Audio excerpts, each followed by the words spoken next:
Chapter 25 Part 1. Chapter 25. The Final Objective, Part 1. Once these words were spoken, everyone present in the hall sucked in a shocked breath. How could you say such things? Imperial Censor Wang asked. Lian Xiao once again gave an account of the day Chen Zhao had taken liberties with his words when speaking with Zhang Ruan, and how she had been forced to fall into the pond.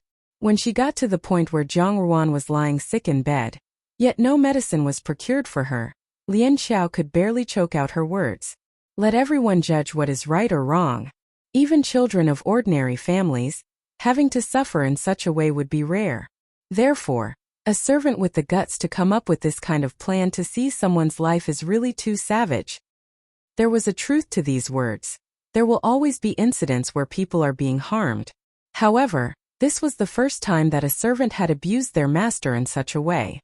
In the midst of the crowd, Zhang Lan had long since fainted away, and many people started spitting on her. The little servant girls by her side were too scared to come forward to help her as they feared the crowd's rage. Qian Wanli had not made a sound.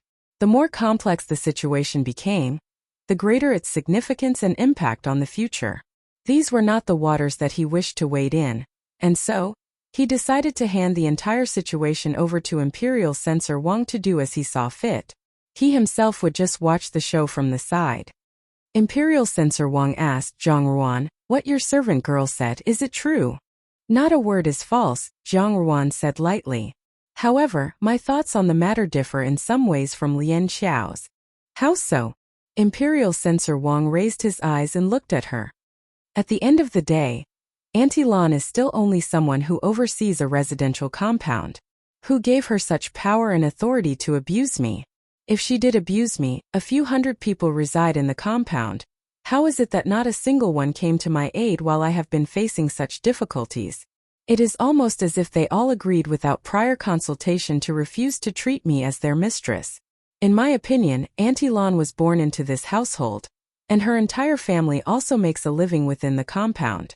She would not have the guts to abuse me, unless there was someone encouraging her in the background." Imperial Censor Wang's eyes flashed. "Who is it?" Zhang Ruan shook her head and said, "This is a matter for the government office to look into. I don't know who it is either." Upon hearing this, the densely packed hall was once again abuzz with discussion. They also felt that what Zhang Ruan had said was highly reasonable. Still, she was such an educated and sensible young lady, who would harden their heart to such an extent and abuse her in this way. Imperial Censor Wang nodded. "I will carefully examine every aspect of what you have stated. However, there is still something I don't quite understand. You are the young mistress of the residence, but how could it be that the servants bullied and humiliated you to this point, and your family was not at all concerned? If there is some secret grievance behind this situation, I will have to judge you together with everyone else and hold you responsible." Imperial Censor Wang made his intention known to make Jian Ruan take responsibility if she were somehow involved. The crowd guessed that since this crudely dressed high-rank superior official had the authority to make someone take responsibility, his ability must not be inconsiderable. However, Zhang Ruan simply shook her head lightly. "It's only a matter of loathsome servants abusing their master. My family. It's just that they don't know." "Could you possibly be taking me for a fool?" Imperial Censor Wang suddenly raised his voice. "Since this residential compound belongs to your family, and it is not far away from your family home, how could it be that not even the tiniest hint of news reached your family? Are you trying to imply that all the servants in this residence, from the highest ranks to the lowest ones, are in the habit of hiding things from their master? Then I will have to look into this even more carefully." Darren, Zhang Ruan spoke louder, with a hint of irritation on her features. "Please do not make rash conjectures. I am the eldest daughter of high-ranking government official Jiang. My father is fair and impartial, and shows me every consideration. It is only that he has been deeply deceived." Bing Shu Shang Shu refers to someone who holds a high rank in the military as well as in the government. As soon as this statement was made, everyone was taken aback. Chapter 25 Part 2. Chapter 25. The Final Objective, Part 2. The crowd burst into a hubbub of discussion, the noise filling the entire court. No one could have imagined that this young lady, whose situation was immeasurably worse than any misfortune that could befall an ordinary person, was actually the daughter of a high-ranking government official, a man who could take pride in his position at the height of his career, someone considered to be fair and impartial. He would not have thought that his own daughter would be bullied like this at the residence. Everyone looked at Zhang Ruan with eyes full of sympathy and compassion. Now, none of Zhang Ruan's denials would be believed. Everyone would simply think that this pitiful little lady from a wealthy family was only attempting to safeguard her father's reputation, thus causing her to swallow all her grievances and conceal all the outrageous actions against her. At this turn of events, quite a few people praised Zhang Ruan's actions, as they were both filial and virtuous. Even if her own father was too indifferent to make a fuss, and constantly worked to maintain the reputation of his family, this kind of situation would even be difficult for an adult shoulder. She was only a young girl. What kind of astonishing sense of righteousness was this? In contrast to Zhang Ruan's high sense of righteousness stood Jiang Quan's reputation. The reputation of this high-ranking government official was excellent. From the imperial court to the common people, no one could say that he was not fair, and had always appeared to be incorruptible and impartial. However, from today's revelations, which portrayed him to be so indifferent towards his eldest daughter so as to allow her to be bullied by servants, and to have his household matters in such a mess, other officials would, in all likelihood, not see him as completely clear of blame. Zhang Ruan seemed a little uncomfortable to be at the receiving end of sympathetic glances of the bystanders. She lowered her head slightly, revealing the pale back of her neck. She looked like a swan whose wings had been broken. Her posture was weak, yet she gave off the aura of one who was fighting hard to protect her pride. Her jet-black hair obscured her side profile, only revealing the delicate angles of her lower jaw. Her pale lips, due to her having bitten them hard, showed a little bloody color, and were strangely appealing. No one noticed the mocking laughter in her eyes, concealed by her long eyelashes. One should not wash one's dirty linen in public. She would naturally never do this of her own volition, but there are many ways to ensure a matter becomes common knowledge. One way was to have people guess at it. Jiang Quan should have long had the hypocritical veneer of his reputation ripped away. In his previous life, he must have caused himself to be cast into prison, and so lost his good name and the possibility of being seen as one who would value righteousness over his family. Thus, in this lifetime he was being allowed to exterminate his own family. This was the only reason he could have ended up in such a state. In this world, it was impossible to have a good name last forever so cheaply when one has committed cruel and unscrupulous acts. Today, she had taken advantage of this wave of public opinion, and starkly exposed the filth within the Jiang family. The sound of quarreling had become too loud, so Imperial Censor Wang struck the table with his wooden gavel. Silence! It was only when silence resumed that he looked at Zhang Ruan and said, "You've been at the residence for several years, and official Jiang has never come to take you back." "My father is very busy with his official duties," Zhang Ruan said as she lifted her head, then quickly turned away once again. "As his child, I ought to share his burdens. I do not wish to add to his troubles." As soon as she said this, the buzz of conversation started up again. Now the more Zhang Ruan expressed charity towards Jiang Quan, the more the people were disgusted by him. What was so troublesome about having his daughter, his own flesh and blood, live at home? Imperial Censor Wang frowned. "I have heard that you have stayed at the residence for 5 years. I want to know, 5 years ago, why did you come to the residence?" "My birth mother died of an illness, and Zhang Ruan * had to observe the period of mourning for her." She spoke in a pleasant and captivating manner, and the people around her could not help but sob when they heard her. No wonder this little girl had been abandoned at the residence. Her own mother was dead, and her stepmother must indeed be a vicious lady to put her through this kind of torment. That official Jiang was really a beast with a human face to go so far as to favor his concubine and neglect his wife. *T/N. Zhang Ruan refers to herself in the third person when speaking here. This is known as Iliism.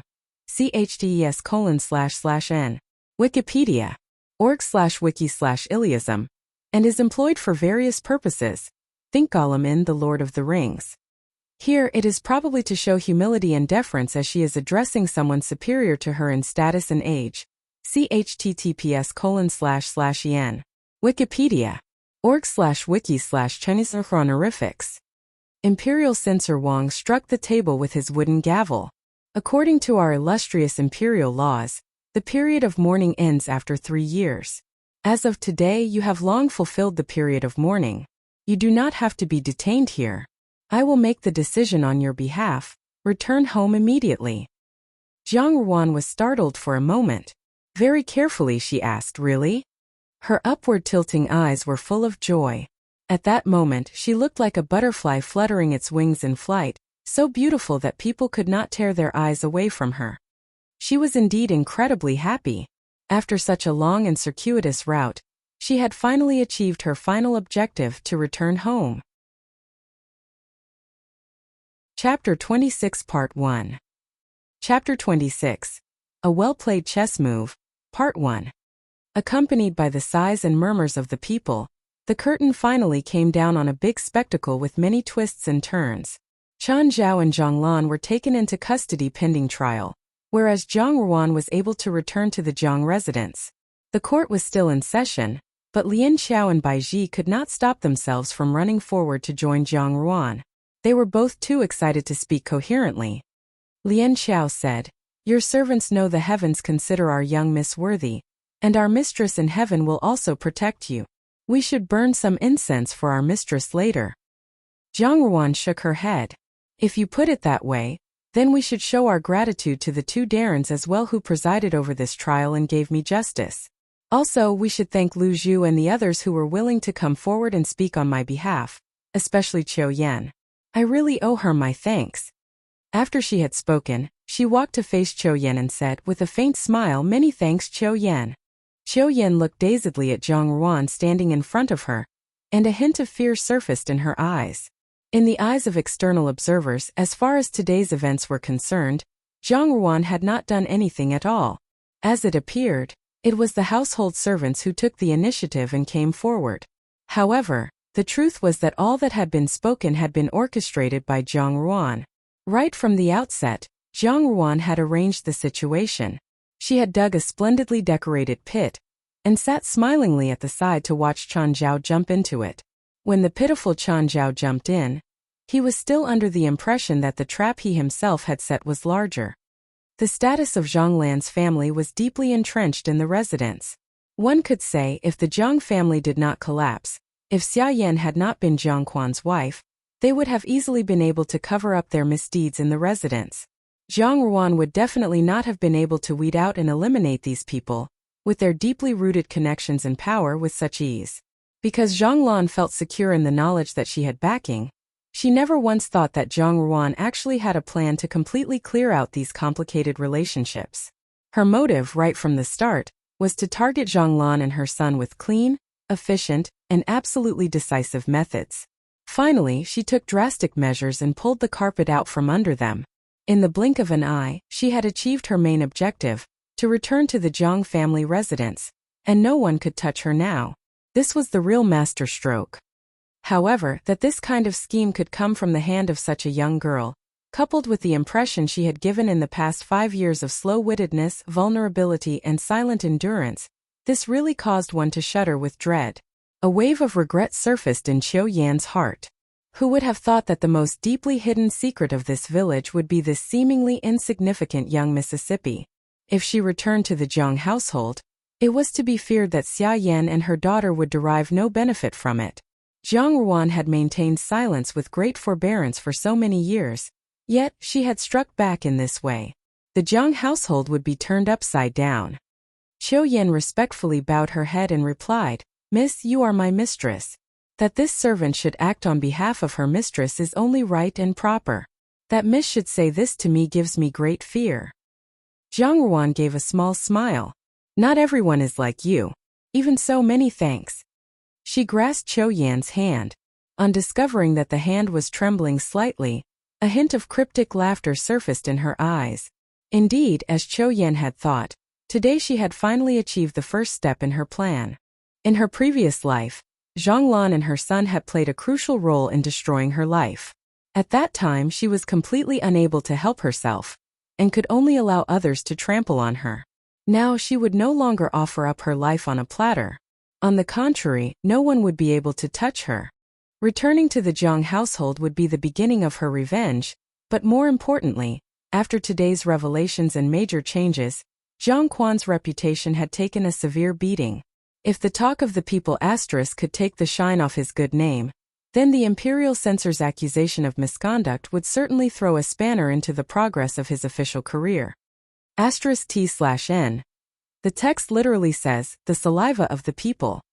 The first thing she wanted to do was to block Jiang Quan's official career. Chapter 26 Part 2. Chapter 26. A well-played chess move Part 2. The crowd dispersed from the court. Jiang Ruan's eyes lighted upon the figure that was slowly moving towards her. She waited until it drew closer. Then she bowed gracefully and said, "Wang Darren." Imperial Censor Wang stroked his white beard and said meaningfully, "Girl, we meet once again." "You too." It refers to a girl/servant girl, but when the person is not actually a servant, it is a term of endearment. Jiang Ruan also smiled lightly as she asked, "How well did the Darren's red plum flower bloom today?"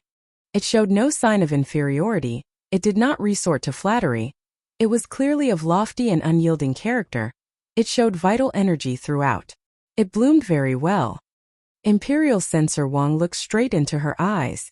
It was just a little obstinate. Jiang Ruan smiled lightly once more and declined to comment. The reason why she was so certain Imperial Censor Wang would judge on her behalf was entirely due to her memories from her previous life. When she was living in the residence in her previous life, Baiji had gone out one day to hear the streets abuzz with talk of an old man who had been cheated out of his money on West Street, and who was so furious that he had gone to the local authority. However, they had not only refused to pay any attention to him, but had even called an officer to chase him away without any further ado, enraging him further. Not long after, an imperial edict had arrived from the capital banishing Qian Wanli from his official position. It turned out that the old man was, unexpectedly, a high-ranking government official in the capital, the emperor's favorite Imperial Censor Wang. This Imperial Censor Wang was unrepentantly stubborn, and even dared to directly admonish the emperor. As part of his everyday routine, he loved to meddle in other people's affairs. If he sensed there was some injustice, he was more than delighted to interfere. This was why Jiang Ruan had suddenly suggested going to West Street that day, and had worked to resolve Imperial Censor Wang's desperate situation. Since Imperial Censor Wang highly valued righting a wrong, he would definitely want to look into Chen Zhao's case. Moreover, once he realized that it involved Jiang Ruan, with whom he had a red plum blossom friendship, he would naturally not stand aside and ignore her grievances.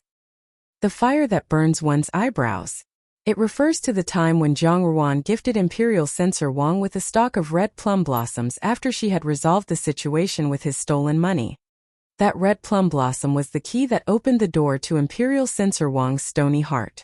Imperial Censor Wang had boasted of his absolute sense of justice, but people always have a kind of balancing scale in their hearts. Unless one were a holy man devoid of desire or emotions, the scale would always tip in favor of one's preferences. Imperial Censor Wang already had a very strong first impression of her. When Qiu Yan said that she was wrongly accused, he had already subconsciously believed her, and intended to spare no effort in looking for evidence which was beneficial to her. Using Imperial Censor Wang was indeed a good chess move, but the true beauty of this move was to be revealed in its impact after the event. With Imperial Censor Wang's stubborn nature, when Jiang Ruan's current situation was brought to his notice, he was bound to harbor a lot of dissatisfaction against his fellow government official, Jiang Quan. Upon his return to the capital, he would surely write a scathing report about Jiang Ruan's situation. Since his word was taken seriously, one could imagine the blow to Jiang Quan. Jiang Ruan laughed and said, "Jiang Ruan will never be able to repay Darren's benevolence." Imperial Censor Wang's face took on a rather strange expression. "Are you thanking me for the chance I have offered you to seek justice, for sending you back to the Jiang household, or for my cooperation in the court today?" Those who have served with righteousness in the government for many years, and still remain upright, are naturally not incompetent. Jiang Ruan was not concerned about having been found out and calmly replied, "All the above." Imperial Censor Wang looked at her searchingly. "Little girl, Don't let your heart be too burdened. Treat my slight effort today as being repayment for your stalks of the red plum blossoms. You said that this old fellow was like the red plum blossom, that it has to go through bitter cold before its fragrance emerges. However, this old fellow thinks that these words suit you even better. He shook his head and said later, allow some guardsmen to go back with you and retrieve all your belongings. Everything must be returned to the rightful owner. Zhang Ruan nodded her head in thanks. Imperial Censor Wang walked on once again, but suddenly stopped. With his back to her, he told Zhang Ruan, it is correct, your father was not strict enough in governing his household. He ignored the situation when those he had appointed to positions of responsibility bullied his daughter. To cultivate one's moral character and to regulate one's family is the only way to ensure proper rule and harmony in the country. Yet Zhang Quan's backyard is in such disarray. In all likelihood, the bureaucracy is excessively biased. When this old fellow returns to the capital, he will write an official report condemning his actions, using this bad example to warn others. Daughter D refers to the legitimate/first wife, the original spouse of a man. In the context of children, D means legitimate, a child born from the official wife. D children have higher standing than Shu, children born of a concubine, and are generally the rightful heirs of the family. Chapter 27. Chapter 27. Preparations for return to the capital. At noon, the servants in the residence brought the chests in one after another. Inside the 2 yellow pearwood chests, which were of the finest quality, most of the clothes and accessories which had been well worn could now be deemed as completely returned. However, the money could not be retrieved. The maids were somewhat fearful as they looked towards Zhang Ruan. Miss, what could be found has all been recovered. Huang Li Mu Xiang. Huang Li can mean pineapple or pear. In this case, Huang Li Mu means yellow pearwood. Its official name in Chinese is Huang Hua Li or yellow flowering pearwood.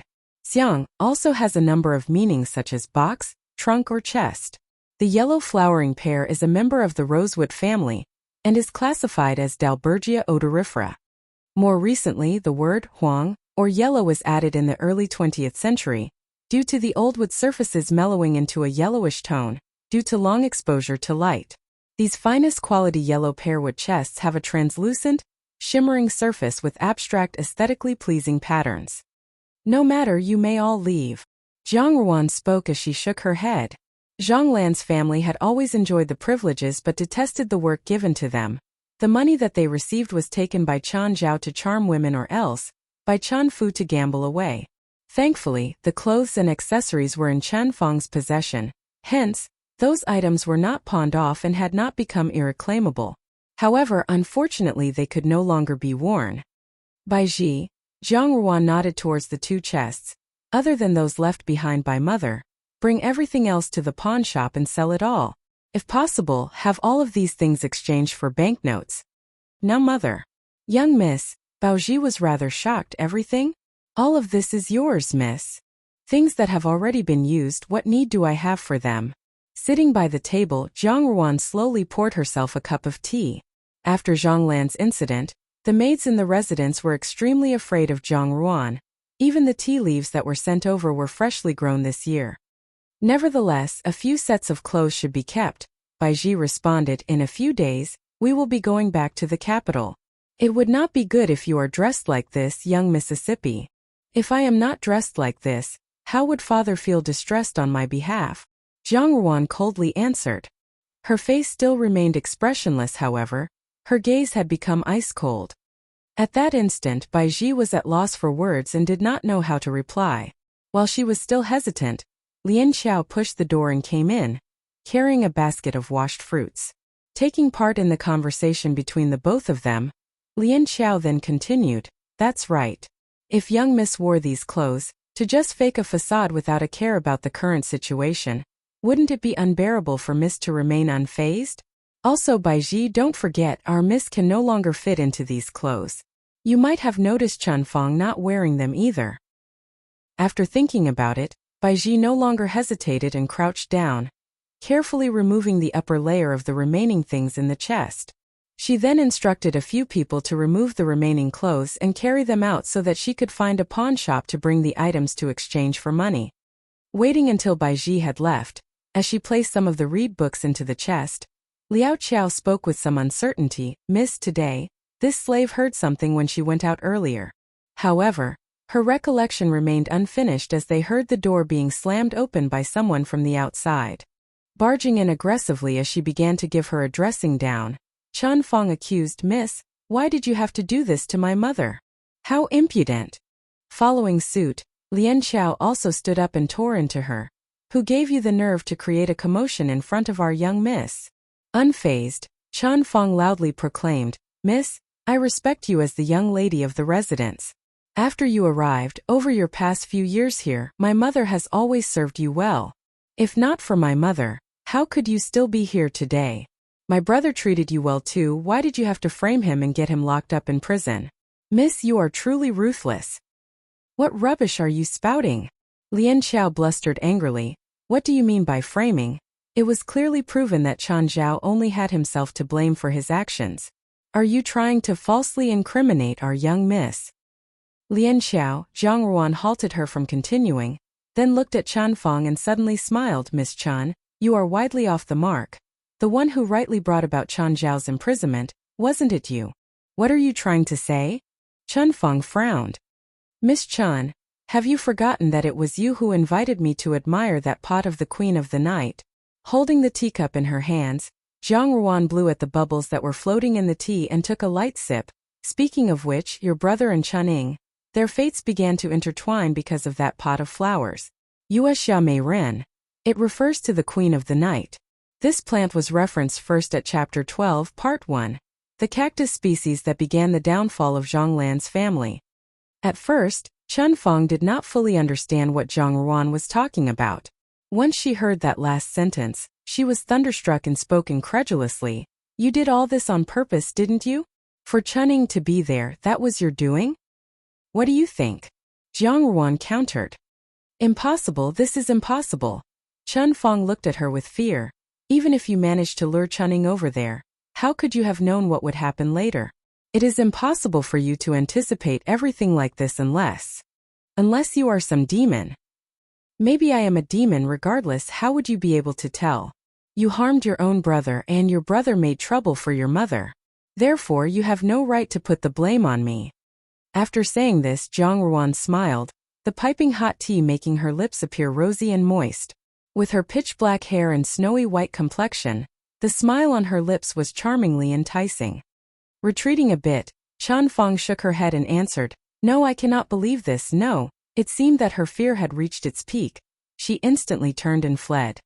Furrowing her eyebrows, Lian Xiao commented, She is ridiculous. What she is eating and wearing daily, which of it doesn't belong to Miss?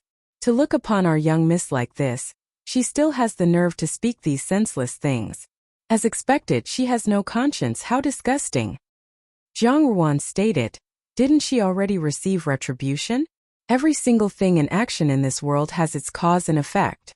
At this point, Zhang Lan's family has received their just deserts because of their past misdeeds. Lian Xiao laughed.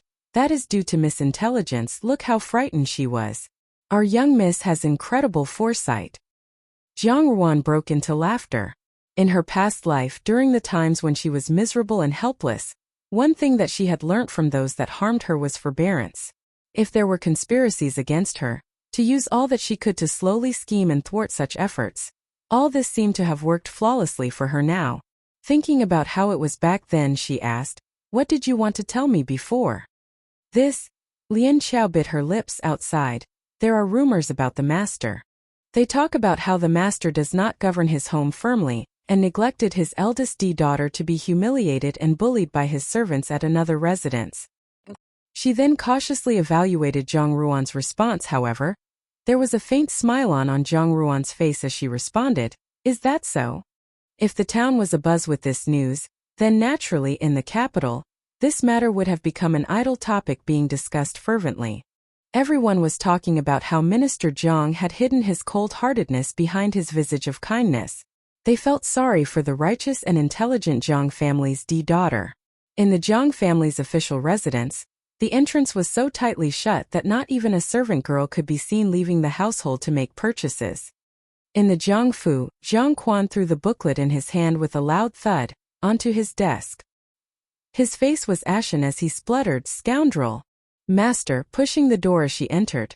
His wife was dressed in a rose slender-cut cotton inner robe that was embroidered with hundreds of butterflies flying over camellia flowers. The outer layer was an azure blue gown of multicolored silk tapestry, woven with designs of ermine on it. As for her lower garment, it was a jadeite cloud brocade pleated skirt with scattered flowers.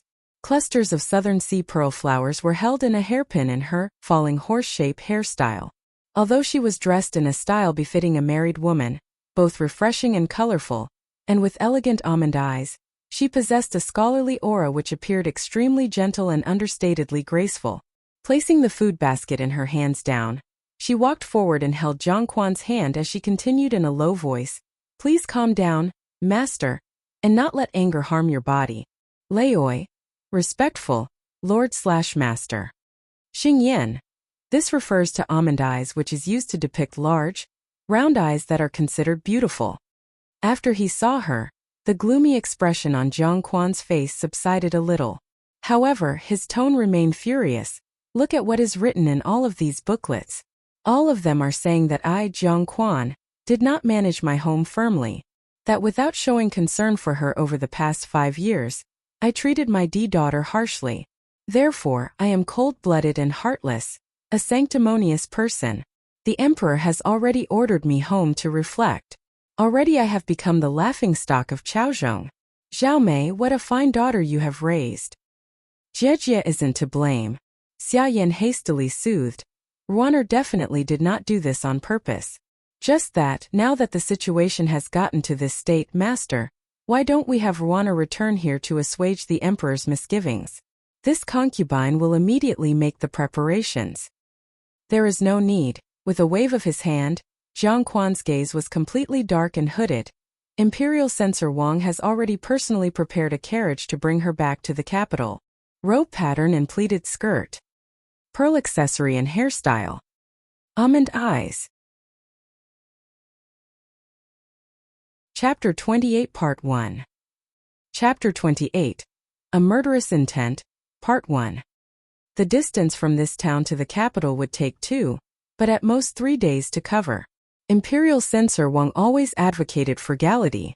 Thus, contrary to one's expectation, he eschewed the comfortable sedan chair that Qian Wanli had arranged for, and ordered instead 2 horse carriages. Sedan chair versus horse carriage. Zhang Ruan's chests of miscellaneous items had already been sold and the value converted to banknotes, so only a chest of books remained to be moved into the carriage. Thus a lot of space was saved. In piao, used in olden times, banknotes with a value in silver.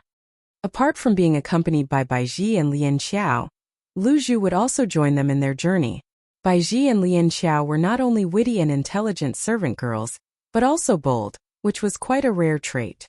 Before the departure, Lu Zhu had voluntarily offered to serve Zhang Ruan, and as it turned out, Zhang Ruan had also planned to bring Xiao Yuan along with them. However, Xiao Yuan had been born a servant in that residence, and was reluctant to leave her father and mother. So, she tactfully and politely declined Zhang Ruan's kind intention. Thus, Zhang Ruan did not force the matter, and had left her a sum of money in repayment for the favor Xiao Yuan had done for her. On the other hand, Lu Zhu was a servant girl who had been bought from outside. After both parents' deaths, her relatives had sold her to the slave traders. And since she had traveled extensively and had met a great number of people, she was extremely bright.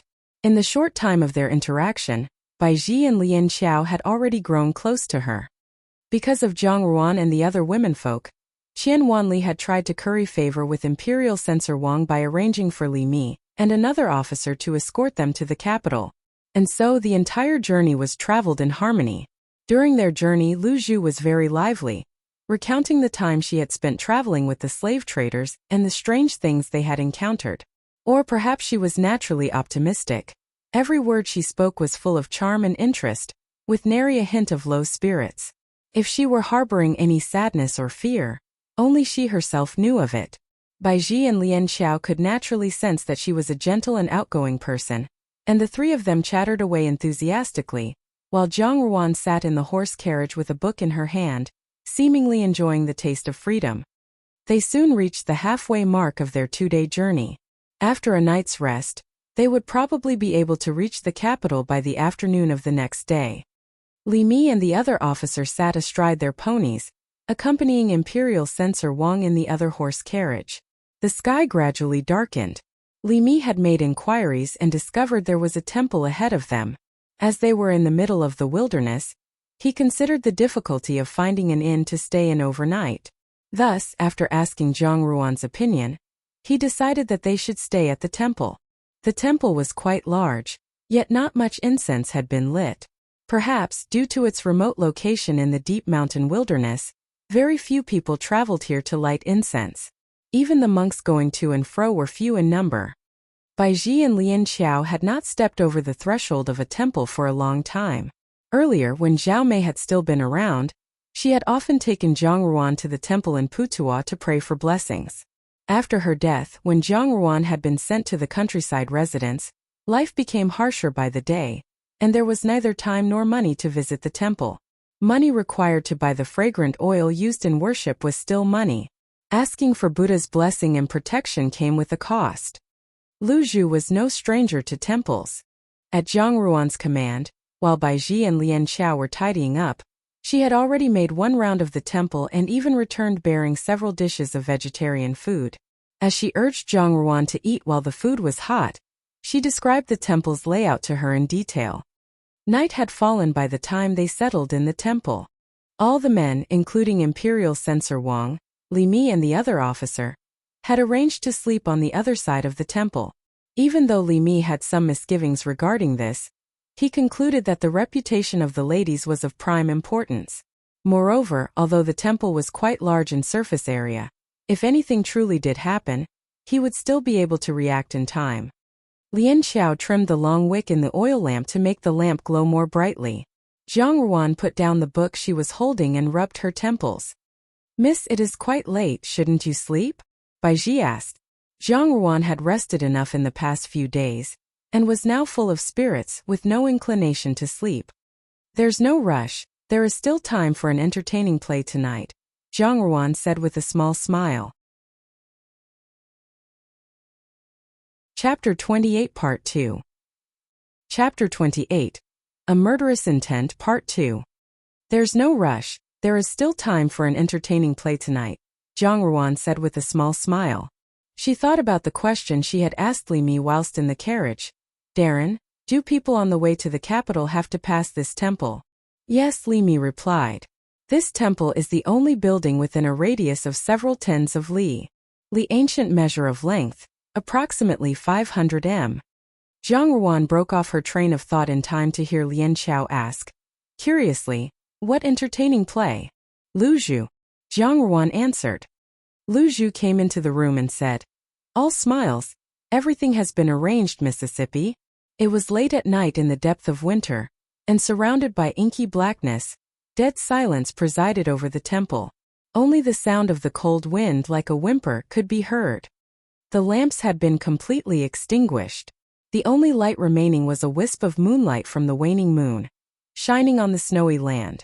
At that moment huge dark clouds rolled overhead, completely blotting out the faint moonlight. Under the heavens the earth was shrouded in a blanket of darkness. In the silent darkness, several furtive figures suddenly appeared in the courtyard. The figures paused at a few rooms, glancing inside for confirmation, before entering one of the rooms in a single file. Into the noiseless silence of the courtyard dropped one or two soft chimes of small bells. The maiden in the darkness opened her eyes, pupils gleaming with a hint of chilliness. She smiled faintly and whispered, "Lian Xiao, Bai Ji." Both servant girls nodded in unison, got up, opened the door and walked out. Jiang Ruan stood in the middle of the room. She had already laid out everything in the room next door, but had not slept there. Instead, she had hidden in this adjoining room the whole time. She had in fact set herself up as an easy target. Lit. To catch a turtle in a jar. Figure to go after an easy prey. In her previous life, she had also lived in a similar temple, but her recollection of that time was extremely vague. She could only remember that the monks and the abbot had made things difficult for her, but whether this was deliberate or due to some other reason, she had not been able to figure out back then. The food she was given had been extremely meager, and the condition of the room she slept in had been extremely harsh. However, on hindsight, it must have been at the instigation of Xia Yan and her daughter. Back then, they had needed her as a pawn in their scheme to enter the palace, so they had made things difficult for her only for a short while before letting her go. Now that she had been given a new lease of life, and was returning to the Jiangfu with great fanfare and the status of the highly righteous daughter of the first wife, she was afraid that Xia Yan and Jiangsu Su would not be too happy. Fu compound, estate or mansion. Usually the residence of a noble or powerful family. So Jiangfu refers to main residence, Jiang mansion. On this final day, they still wanted to block her return to the Jiangfu. However, this time what they wanted was her life. Due to the temple's remote location and consequent lack of monetary offering, they had taken Xia Yan's silver and was doing her bidding. Thus the few kind-hearted monks who had remained had, considerately, advised Zhang Ruan to place the male and female members of her party in separate rooms to preserve her reputation. So if something were to happen, she would have no one to call for help, and could only endure it all by herself. However, today, she was an evil spirit who had returned from hell, and in this play they were putting on, she alone had the key role to demand someone's life. The faint chime of bells came from the neighboring room. It was a secret code. Excellent. She had released a large quantity of poisonous smoke into the room, and Lu Zhu had taken the antidote earlier.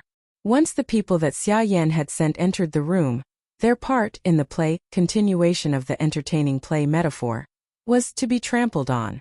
At daybreak, she planned to throw the bodies of these people in front of the temple's statue of Buddha. Li Mi was an officer and would naturally have to investigate. As to how the abbot and monks would explain all this, well, they would have to concoct a plausible explanation by themselves. Zhang Ruan tidied her skirt in preparation to open the door and go to the neighboring room to check on the situation. She had just reached the door when it was shoved open violently, and a figure slipped in quickly from outside. Startled, Zhang Ruan hastily took a few steps back. The other party, seemingly, had not imagined that someone would be in the room either, and did not react immediately. In that split second, Zhang Ruan, having moved too quickly, stepped carelessly on her oversized skirt and toppled backwards in the prelude to a fall. Upon seeing her fall, the other person moved swiftly and reflexively stretched out a hand to grasp her waist. For a brief moment, their bodies were pressed close to one another and Zhang Ruan's face touched the black material of his clothes, patterned with black mythical creatures, Qilin. She went blank. In a twinkling of an eye, the dark clouds receded, and moonlight flooded the room through the window. Zhang Ruan looked up into a pair of eyes as cold as a dead star. Hey Lin, L equals black, equals Chinese mythical creature, also known as a Chinese unicorn. CHTES://yen. Wikipedia. org/wiki/Qilin. Sorry for that, Cliffy, we are innocent. __. Blame the author.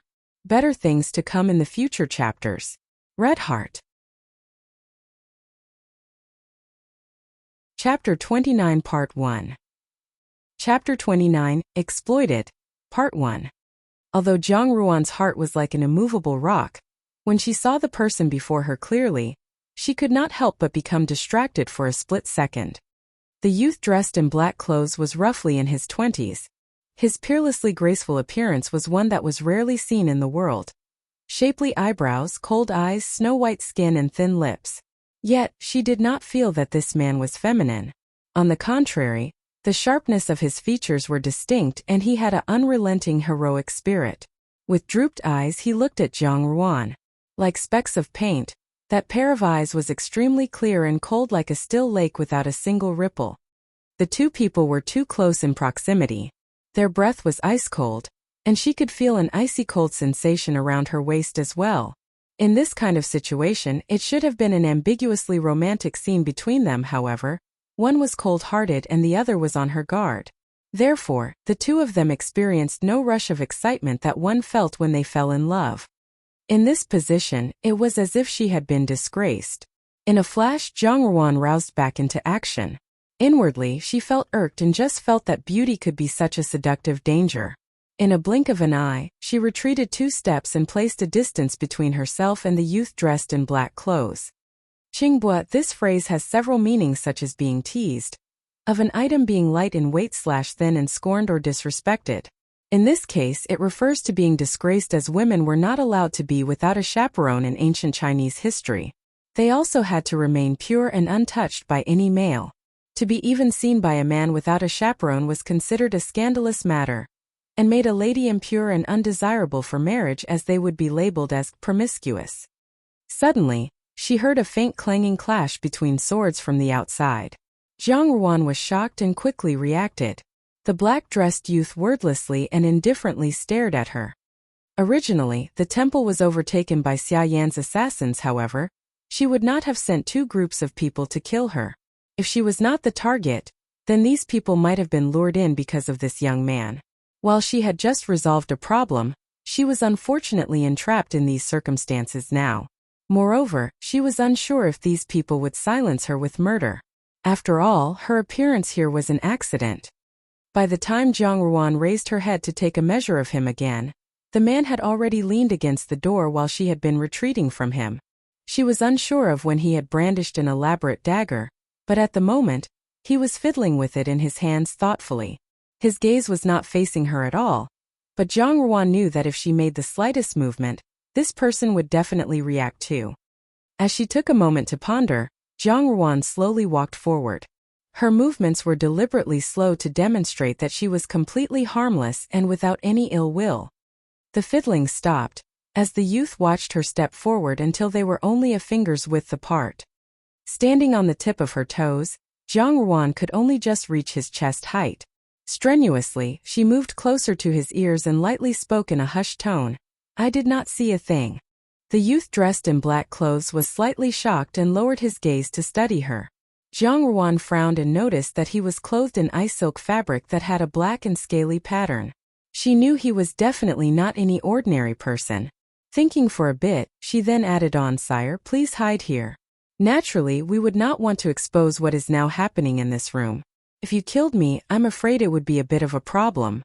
Although this problem would not be unsolvable, undoubtedly, it would definitely not be what you have planned.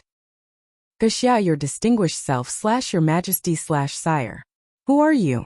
The youth garbed in black raiment finally spoke, and his voice was as cold and clear as an icy cold jewel. The eldest daughter of the minister in the Ministry of War, Jiang Quan, Jiang Ruan stated. In Chaozhong, Jiang Quan's status could be considered as important.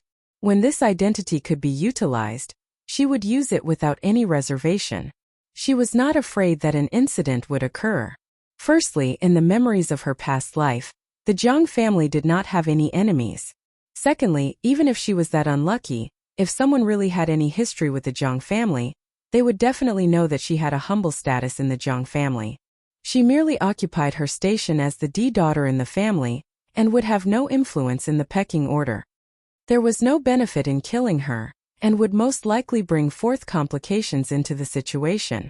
Jiang Ruan had already delineated some of the gains and losses, so now she could only wait to see what decision the other person would make. Chapter 29 Part 2. Chapter 29, Exploited Part 2. As the youth's gaze took stock of her person, Jiang Ruan knew that her current outfit was simple and crude. Due to deliberate instructions, her clothes were still the worn ones that were once altered at the residence. Therefore, she would definitely cut an extremely pitiful figure, and perhaps that man might even be suspicious of her supposed status. She then added on, "Imperial Censor Wang and official Li Mi are in the side room for the men. If anything were to happen to me, they would certainly be unable to shirk any responsibility. I am afraid they would investigate for a very long time." The youthful figure simply eyed her and turned to stow away the decorative dagger in his hand. In her heart, Jiang Ruan heaved a sigh of relief and knew that the other person would not kill her. However, it was not necessarily on account of her threat that he would refrain from doing so. Then the door was suddenly opened, and she saw a black figure barge in from the outside and greet the youth dressed in black. "Master, it has been arranged." Juzi master, term used by servant, / your majesty. Looking around by just the faint light of the moon, a group of corpses could be seen, lying disorderly on the ground. They were all dressed in nondescript black clothes that were meant for nocturnal activities. Their fatal wounds were all similar. There were lines of blood slit at the throat which clearly indicated they were killed in one slash. The man that addressed the youth as master raised his head, and upon looking at Zhang Ruan, was a little surprised. He did not seem to expect to see someone still awake in the temple and hesitantly inquired, "Master?" Was he asking if he could silence her with murder? Zhang Ruan chuckled coldly in her heart and only heard the youth dressed in black indifferently speak, "No need." Zhang Ruan's thoughts raced quickly. Those people were evidently after this young man. And in just that short period of time these people had then breathed their last breath. And even then, this matter was quickly resolved without alerting the other people in the temple. In all probability, this youth's influence was not small. Moreover, if she could make use of it. Suddenly she smiled, "Sire. There is still something that slipped through your net." The youth turned to stare at her and Zhang Ruan continued, "Wait for a bit." Then she stood up and walked towards the room next door. In the neighboring room, Bai Ji and her other two maidservants had just bundled up the people who were knocked out. They were completely oblivious as to what had happened outside and saw Zhang Ruan enter the room. Lian Xiao questioned, "Young miss, look?" Zhang Ruan shook her head and placed a finger to her own lips as if to signal to her maidservant to remain silent. She then lightly remarked, "All of you will stay here and don't move." After saying this strenuously, she dragged a person on the ground and backed out of the door. Lian Xiao wanted to follow suit but was pulled back by Bai Ji, therefore, she could only remain behind in the room. Zhang Ruan went back and forth 5 times and finally managed to drag all of the 5 people in front of the black-dressed youth. The youth and his attendant that stood beside him were both waiting for her to clear up the confusion. Zhang Ruan laughed slightly. These people were drugged by fainting fumes and their bodies are unable to move. However, their conscience remains clear. If I converse with Sire right now, then all of them will hear it. However, once awake, I am not sure what kind of problems they would give Sire. So I am doing you a favor and brought this people to you, Sire. Please handle them as you would see fit. They were still going to be killed at the lonely temple on a snowy night, so actually, they ought to share a similar fate with the other group of assassins. Although she spoke in an extremely easy manner, it was as if she had given him a chance to take an enormously convenient yet immoral course of action. However, how could this method of getting someone else to do her dirty work not be seen through by the 2 people in front of her? Still, what she said was extremely reasonable, therefore, the youth in black slightly gestured with his hand and his attendant immediately went forward with his raised sword. In a split second, with 5 cold tips of the blade, the people on the ground had no reprieves from death. In her heart, Zhang Ruan already understood. While this person's attendant was so brilliant, evidently his master would definitely not be ordinary. Although he had yet to reveal his face tonight, she was aware that he intended to lay low since concealing himself would definitely mean keeping another's lips sealed. He had not killed her who was the daughter of the Zhang family. This was mostly likely due to all the trouble it would cause. However, for these 5 dubious people, he could just take care of them as he wished. Thinking back to how she had initially wanted to handle this matter herself, she felt that now there was a better option before her. The technique of an immediate slash of death. No matter what, the suspicion would not be able to land upon her, and the accusation could be washed away from her cleanly. As she thought this far, her mood became somewhat better. Zhang Ruan smiled towards the young man in black. "The path has been completely cleared, Sire, please go ahead." The youth dressed in black clothes glanced at her and his cold eyes showed an unreadable emotion that was cold, clear and unusual. Then he suddenly turned and walked into the dark night. Zhang Ruan stared at the figure's back. As he walked, his movements were natural and effortless, and she could only see an understated sort of elegance. It was as if this elegance was deeply carved and flowed into his every bone, so that it was superficially inconcealable and unconsciously revealed with every step. Such an outstandingly magnificent appearance. She had never seen this even in her past life. As she tightly furrowed her eyebrows, she wondered, when did the great Jin dynasty ever have this sort of person? Who in the world was he? Chapter 30 Part 1. Chapter 30 Jiangsu Su, Part 1. The night passed. When the sun rose the next morning, A cacophony of sounds arose from the temple courtyard. All around the temple, doors were knocked upon in a flurry, and Li Mi's anxious voice could be heard calling, "Miss Jiang, Miss Jiang." Jiang Ruan pushed herself off the bed. As she dressed herself hurriedly, she instructed Bai Ji to check on the situation outside. After she had put on her coat, she pushed open the door, and the thick scent of blood rushed into the room. Li Mi drew in a deep breath when he saw that Jiang Ruan was unharmed. The strain was evident in his voice as he questioned her, "Miss, are you all right?" Jiang Ruan looked at him doubtfully. What on earth has happened to cause Darren to ask this kind of question? When she had finished speaking, she craned her neck to see what was happening behind Li Mi's back. With a startled cry, she turned her head and said, with a fearful quiver, "This." Several bodies lay in a disorderly state on the snowy ground. Blood ran everywhere, as if a massacre had taken place on the Shura Field Star. Bai Ji and several others rushed to block Jiang Ruan's view of the gory spectacle, and stood in front of her wordlessly. Shura Field. An Asura in Buddhism is a demigod. CHTES://yen. Wikipedia. org/wiki/Asura_Buddhism. Ashura Field refers to the scene where Asura fight to the death, and therefore is used to denote a battlefield with fierce fighting. See. Li Mi shook his head and said, "A group of thieves came here last night, and this is the scene we encountered this morning. I was worried that something might have happened to you. Thankfully you are all right." Jiang Ruan frowned. "That? How could it be that I am unharmed?" "You were probably not their target," Li Mi said grimly. "Perhaps the motive was the usual seeking after revenge, which generally does not harm the innocent. Unfortunately, I need to remain here to investigate this matter. Miss Jiang, my duty lies here. My deepest apologies, but I will stay here today. There is not much farther to go on your journey. I will leave it to the horse guard to accompany you back to the capital."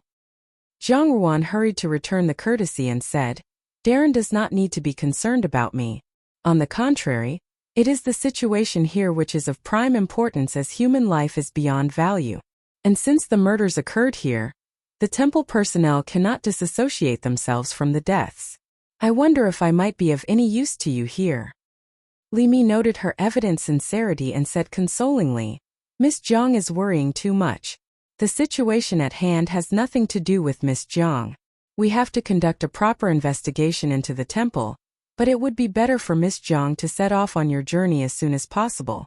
There is no need to hold you back from returning to the capital." He did not speak falsely. Although he had grounds to suspect the temple personnel, Jiang Ruan was the person with the least amount of suspicion hanging over her. For one, she had only passed by this temple by chance. For another, the bodies on the ground were all marked with injuries caused by martial arts. Since the previous night's massacre had not been noticed by a single person in the temple, the people responsible for the killing must have been highly skilled in martial arts. Thus, it was even more unlikely that the culprits were Jiang Ruan and her maids, for delicate ladies. Since he had already given such a reply, to ask once more to remain at the scene would only be added trouble. Jiang Ruan instructed Bai Ji to tidy up their belongings, then stepped into the horse carriage with Imperial Censor Wang. The both of them said their farewells to Li Mi. They were already quite close to the capital, and the carriage reached the gate of the capital around noon.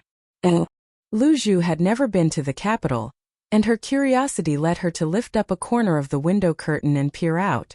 She exclaimed, "Ah, so this is the capital. Previously I heard people say that the capital is always bustling. Now I see that it is really true. So beautiful." Bai Ji and Lian Xiao also looked outside.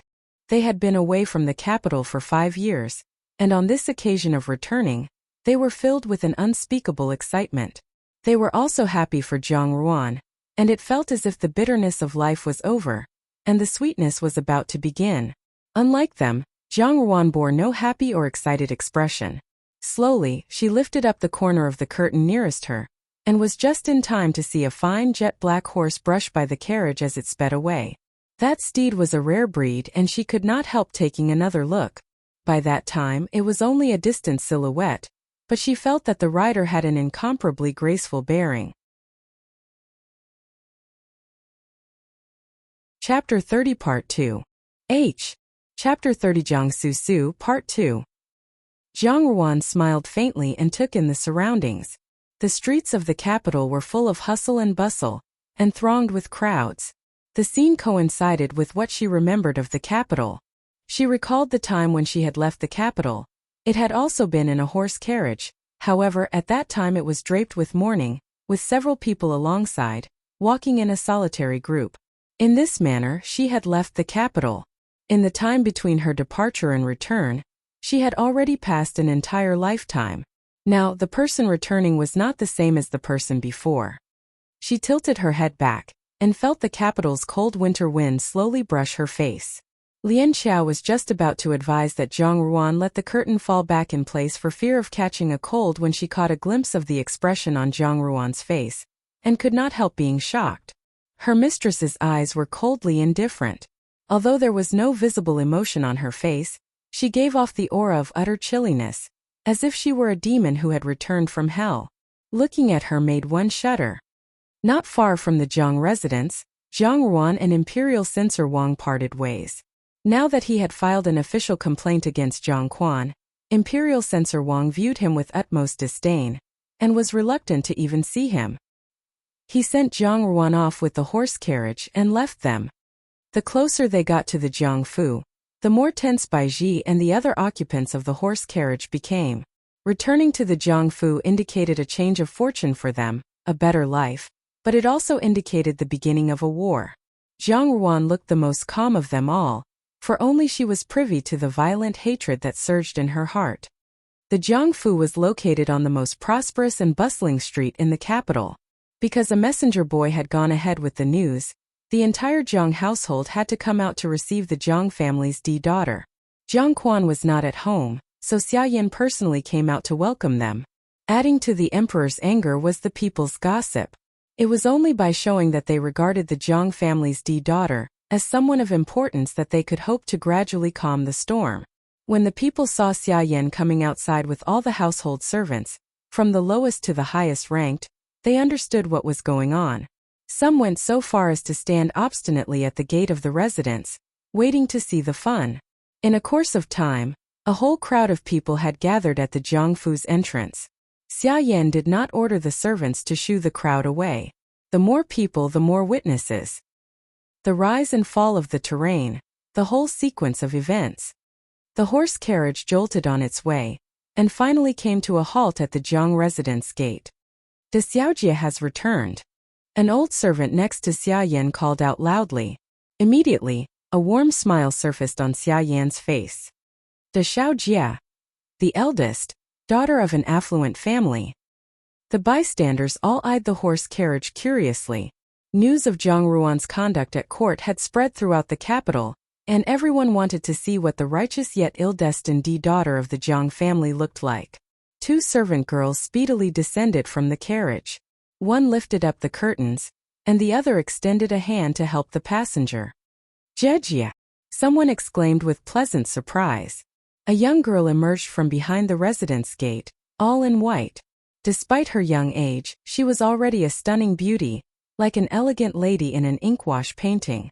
Her beautiful eyes seemed to contain depths of clouds and mist, while her crimson skirt and jacket, richly embroidered with white lilies and lined with white brocade, set off her pale skin perfectly and made it glow like pure jade.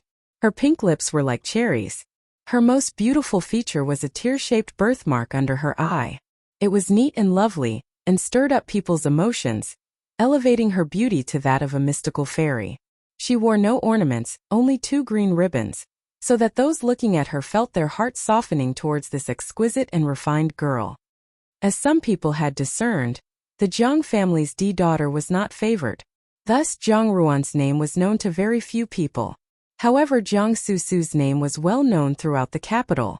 She was the pearl of the Zhang family, an outstanding beauty who moved people with her looks, and was considered the prettiest woman in the capital.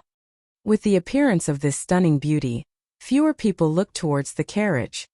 "Slow down, Gunyang," a delicate voice was suddenly heard from within the carriage. Gunyang, girl/young lady. In the next moment, a beautifully slender lily-white hand emerged. The hand was so pale that it was almost like translucent jade. Just looking at it, one would hardly dare to grasp it, as it seemed so soft and delicate that it would shatter at any moment. It was only a hand, but somehow it caused the onlookers to be shaken to the core. Those who had been enticed to look at Jiang Su found themselves once again looking towards the carriage. Chapter 31. Chapter 31. A battle at the doorstep. From the horse carriage, a maidservant assisted her as the rumored daughter of the Jiang family finally appeared before the crowd. However, they saw a girl who was at the spring of youth, wearing plain cotton clothing and a chaste berry-wood hairpin. Wearing a worn dark green-colored cotton-padded jacket that was laden with water caltrip patterns, she had paired it with a light gray coarse cloth skirt. Long tresses were loosely pulled up in a bun with a simple wooden hairpin, and 2 locks of hair had curled by her ears. In contrast with her inky black hair, those dainty and delicate ears that were like white jade, it made one shift their gaze in her direction and widen their eyes to look upon her. As she slowly raised her head, she revealed a delicate goose-egg-shaped face. Jiang Su's skin was already very fair, however, this girl's skin was even fairer than Jiang Su's, so much so that it seemed to appear as moist and clear as water. Perhaps due to being travel-worn, there were faint traces of a powdery red flush on her cheeks. As the pair of eyes filled with glossy luster lightly surveyed her surroundings, the rise on the corner of her eyes seemed to bring out a faintly discernible charm which caused the people around her to only have eyes for her. Jiang Su's dressing was outstanding, and made her appear to be incomparably elegant and refined. In comparison, this girl's dressing was old and worn, however, it still made her appear to be extremely beautiful and gorgeous. It made people unable to help but surmise that if she were to change into brightly colored clothing, who knew how splendid of an appearance she would have. Generally speaking, the more beautiful and gorgeous a girl's looks were, the more likely it was for her appearance to seem gaudy and vulgar. In general, only a style like Jiang Su's, that was elegant and refined, would remain stunning for a long time. Yet, this girl that was wearing plain cotton clothing and a chaste berry hairpin had extremely beautiful and gorgeous facial features which made her look gentle and reserved. It made her exude an indescribable sense of steadiness that though she had weathered through many hard years that were not insignificant, they were still tinted with steady and beautiful color. Although she was still young, there was a kind of magnificence and maturity to her conduct. As she walked steadily towards the Jiangfu's entrance, people with good eyesight noticed that her skirt did not seem to move a single jot. Looking at the girl walking forward once more, they noticed her back was ramrod straight as she walked step by step, and one could not find any flaw in her at all. Initially, they had assumed that the Jiang family's daughter, who lived in the countryside residence without any instruction, would inevitably be unable to conduct herself well under public scrutiny. Nonetheless, it seemed that this girl was not only noble and righteous, she also had an excellent upbringing and an outstanding appearance that could actually keep pace with the Jiang family's second daughter Jiang Su. Xia Yan hurriedly went over, swiftly stood before Jiang Ruan and carefully did a once-over of her. Then she took her hand and spoke gently, "Good child, you have suffered." Jiang Ruan looked at her with a smile on her face, and Xia Yan had tears in her eyes and her gaze was filled with sincerity. If she had not learned a lesson from her past life, Jiang Ruan herself would have nearly been convinced that the other person was treating her sincerely. However, she still lightly remarked, "Jiang Ruan is unfilial," and caused mother to be concerned. At this moment, Jiang Su walked forward as well, and with a slant of her head, she sized Jiang Ruan up for a while and laughed. "Jie has finally returned home. A few days ago, mother kept talking about Jie's return, and now that we have finally seen you in person, mother can finally relax too." Smiling, Jiang Ruan directed her gaze towards her. Comparing with her memories, Jiang Su had remained unchanged. Elegant and exquisite with no flaws, she appeared as innocent and sincere as if she was an otherworldly fairy that was unfamiliar with the ways of the world, as if it was only natural for her to be carefree and without worries. The birthmark below her eye was as vivid as before, yet who knew if it was this resplendently red because of her inhaling the fresh blood of the Zhao family. Disregarding the over-the-top language, it means that she played a major role in conspiring against the Zhao family, i.e. JR's maternal family. Although she had given herself more than sufficient reminders, at the moment she saw Jiang Su, Jiang Ruan still could not help but stop breathing for a short second. She was overcome with huge waves of hatred overflowing her, as she looked at this face of guileless and pure benevolence. It was this face that had caused her to bury her entire lifetime and ruin all of her future prospects. With her sensitive perception, Jiang Susu had noticed the change in Jiang Ruan's gaze. She was unsure of what was wrong because even though the other party was smiling, yet, the light in her eyes were incomparably cold as if it was restraining terrifying emotions in them. With a jolt in her heart, Jiang Susu unconsciously retreated 2 steps back, and the smile on her face also stiffened slightly. In her heart, Jiang Ruan took deep breaths to calm herself as she smiled. "It's all right, I have now returned." Gently saying this, her smile was beautiful and amiable. Yet, it made both mother and daughter feel a strange air of eeriness, as if those words were spoken with a fierce inflection. The turbulent undercurrents surged, however. The crowd remained unaware. They only remarked that seeing the D daughter and the second daughter of the Jiang family standing together was indeed a sight for sore eyes. One was bright-eyed with a brilliant smile that made one unwilling to leave her. The other was slim and delicate with a mild temperament that made one feel tenderness and pity towards her. When the 2 pretty girls were together, it somewhat deepened one's impression of Jiang Ruan. Thus, this identity of hers as the Jiang family's D daughter became irrefutable. Yet in the crowd by the Jiang Fu, a sharp voice made an appearance. "It has been a long time. De Jiejie has become even more beautiful." Jiang Ruan glanced up and looked over. The person speaking was the Jiang family's Shu * daughter of the second concubine, Jiang Li.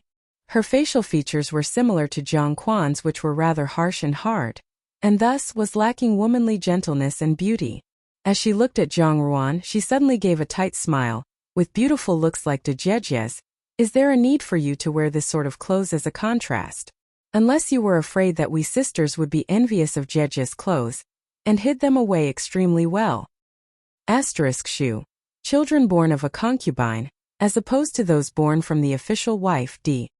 These comments caused one to conjecture wild and fanciful thoughts, and made one think that Jiang Ruan actually wore old clothes on purpose to invite others to scrutinize and gossip about her. The crowd had always enjoyed watching dramatic scenes and knew that there were always plots and schemes in a residence. Therefore, they were extremely interested to see the continued development of the events happening right before their eyes. Jiang Ruan's folded hands at her bosom twitched slightly as her smile deepened. Just that the smile did not reach her eyes. As expected, Xia Yan was too anxious. This would become her first successful battle upon returning to the Jiang Fu. If she was unable to perfectly resolve what happened today, then she might not be able to have a firm and stable position to fall back on in the upcoming days. Or maybe in the capital, this reputation of hers as the Jiang family's D daughter had to be established once more, and thus would require a new plan. "It is getting windy outside, and I am worried that mother and sisters will catch a cold. Perhaps we should go into the courtyard to speak instead." Jiang Ruan lightly spoke. Noticing that she had found an excuse to avoid Jiang Li's sharp remarks, the crowd was rather disappointed that she did not show the drive that she had initially shown in the law court. So they concluded that perhaps this D daughter of the Jiang family was hoping to pass her days in tranquility. Just then they heard Jiang Ruan continue, "Lian Xiao, Baiji, you can bring in those chests into the Fu too." Lian Xiao and Baiji nodded in acknowledgement, and the 2 people lifted the curtains of the horse carriage open. The audience could clearly see that there was only one chest in the horse carriage. Carefully, Lian Xiao and Baiji lifted it out of the carriage. It seemed that they were unable to bear the weight, and in a few short steps, they were panting. The people began deducing what sort of treasures could be in it. After all, the Jiang Fu could be considered as a rich and powerful noble family. Looking at the current situation, the treasures in the chest were likely immeasurable. Could this D daughter of the Jiang family be trying to fool people and guard her wealth in a pretense to depict herself as pitiful and garner sympathy? Jiang Li lightly smiled and spoke few sentences to the maidservant standing to a side. That maidservant then moved a few steps forward to stand before Lian Xiao. Jiang Li then laughed. "Have a look at the strenuous expressions of De Jiejie's 2 maidservants. In all likelihood, it is very heavy, so why not let Cui Er help you?" Without waiting for Lian Xiao to let go, Cui Er actively went forward to support the chest. Lian Xiao had yet to relinquish her grip, and Cui Er had already moved 2 steps forward. With a resounding bang, the chest had split into 2, right down the middle, and the buckle on top loosened. With that, it dropped and broke open. The lid of the chest had entirely toppled over and half of the things in it completely fell out with a crash. As the noise caused a stir in everyone's heart, the smile on Zhang Li's face grew increasingly joyous. Everyone was stretching their necks to look over the contents. Xia Yan's mouth opened slightly and Zhang Susu had a curious expression on her face. The only exception was Zhang Ruan, who had let out a light sigh. Chapter 32. Chapter 32. In the residence. The chest fell to the ground while the superior yellow pearwood continued to emit a faintly sweet scent. The items that had toppled out of the box were several volumes of books. Seeing that the books in the chest were preserved so well, it was evident that they were cherished by the owner. It was not unexpected for a miss of a big aristocratic family to bring a chest of books out with them. However, what was unexpected was the fact that there was no other luggage other than that chest of books inside the carriage. Each person in the audience before the Jiangfu had a different and unique expression on their faces.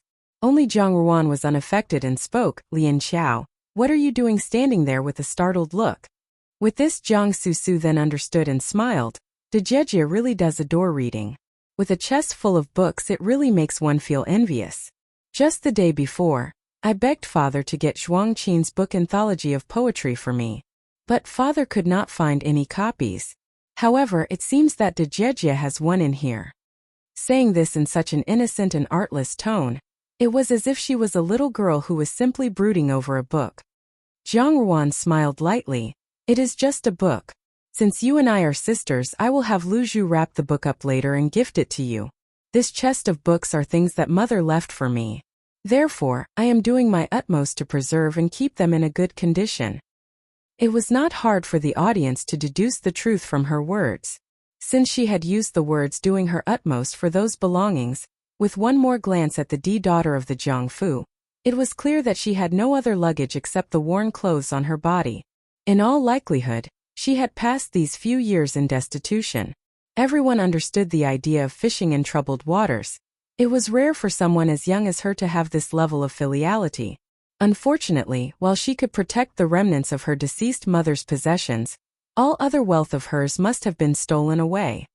Smiling as she looked at her, Xia Yan withdrew her fingers that were gathered at her sleeves. The expression on her face grew even more sympathetic.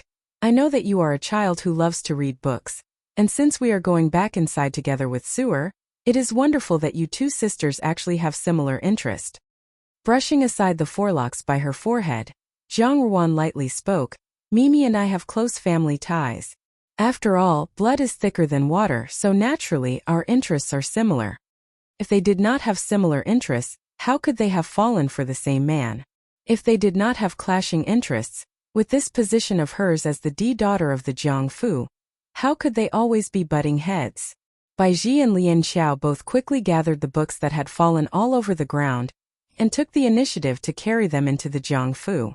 Xia Yan then welcomed them into the Fu. As the gates of the Jiangfu closed, the audience surrounding the residence gradually dispersed. At that moment, when she stepped over the big vermilion gates of the Jiangfu, Lu Zhu supported Zhang Ruan's hand. "Miss, please slow down a bit. Be careful not to fall." Zhang Ruan took each step steadily with a distant smile on her face.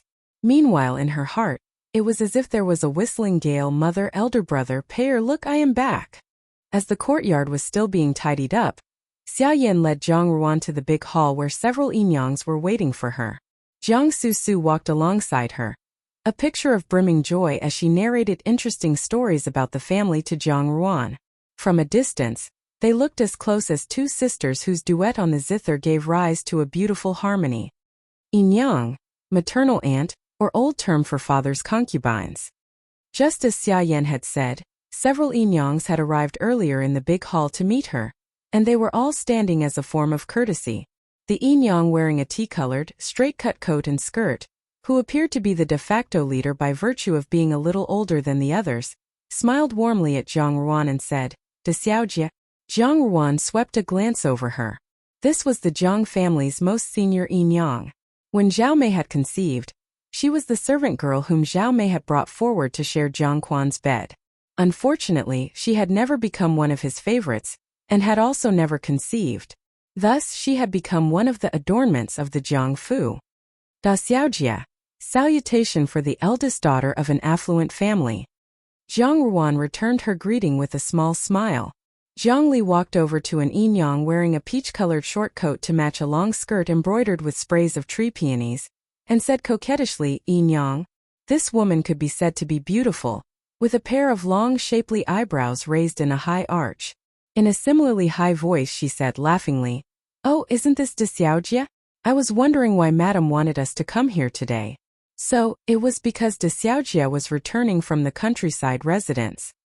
Jiang Ruan ignored her cutting words.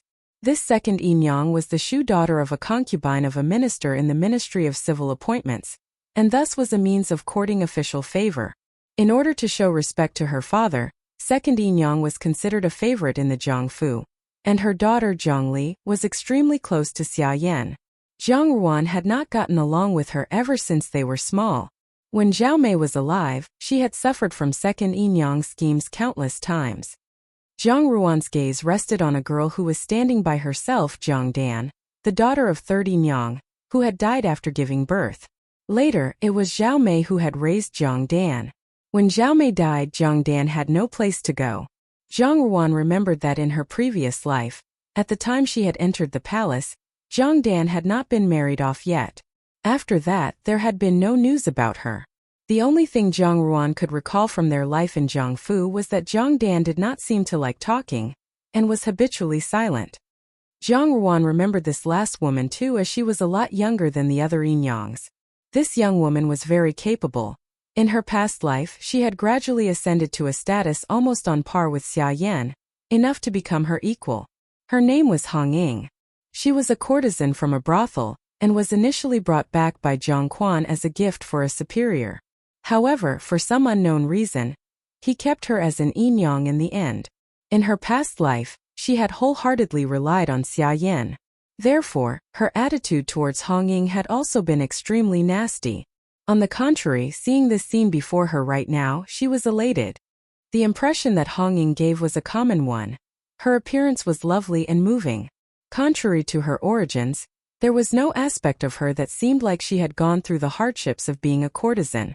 Rather, she seemed dainty and exquisite, as if she were a doll finely made from crystal.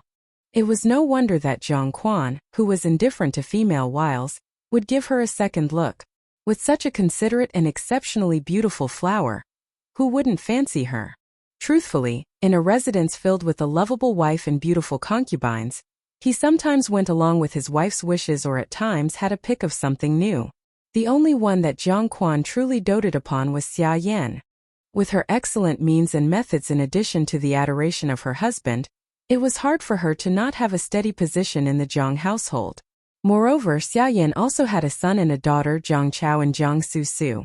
Xia Yan explained, "Today Master brought Chower to Wang Darren's Fu. I'm afraid that Ruaner will have to wait until the evening to see them." Unsurprisingly, that was the reason why she did not see Zhang Chao around the hall. Zhang Quan earnestly wanted to bring Zhang Chao into officialdom, therefore, he would often bring him along to his fellow colleagues' residences. Also, since a young age, he had lended a hand in guiding his favored son. This was poles apart when compared with his cold treatment towards his other son, Zhang Xing. As she thought about her elder brother, Zhang Ruan's gaze became slightly pained. Unconsciously, she tightened her fists in her sleeves and took a deep breath. Then she smiled lightly. "There is no need to do this for me. I was and am someone from the Jiangfu. As for my return, it should naturally be treated as a normal trip home." When the people around her heard this, the surroundings became silent. Zhang Su laughed. "What Dejie said is right, only, Dejie has returned to the Fu just today. These past few years the Fu has changed quite a bit. How about letting the Momos guide and explain to Dejie later? Otherwise, Dejie may not recognize her way around the Fu." Momo, general term for elderly lady, specifically used for wet nurses. Zhang Li too laughed merrily. "I am worried that Dejie might be used to those interesting mountain roads in the countryside. Therefore later, when we walk on the paths of the Jiangfu, you may not be too familiar with the surroundings." Zhang Ruan smiled lightly. How could I? How could she? Every strand of grass and every block of wood in the Jiangfu had long been etched deeply into her heart with the blood and tears of her past lifetime. Every person and every spot in this fu would constantly appear in her nightmares. Each time she was frightened awake by the nightmares of her past life. Those scenes in her dreams would remind her about what kind of a living hell the Jiangfu was. She had planted a seed of revenge here.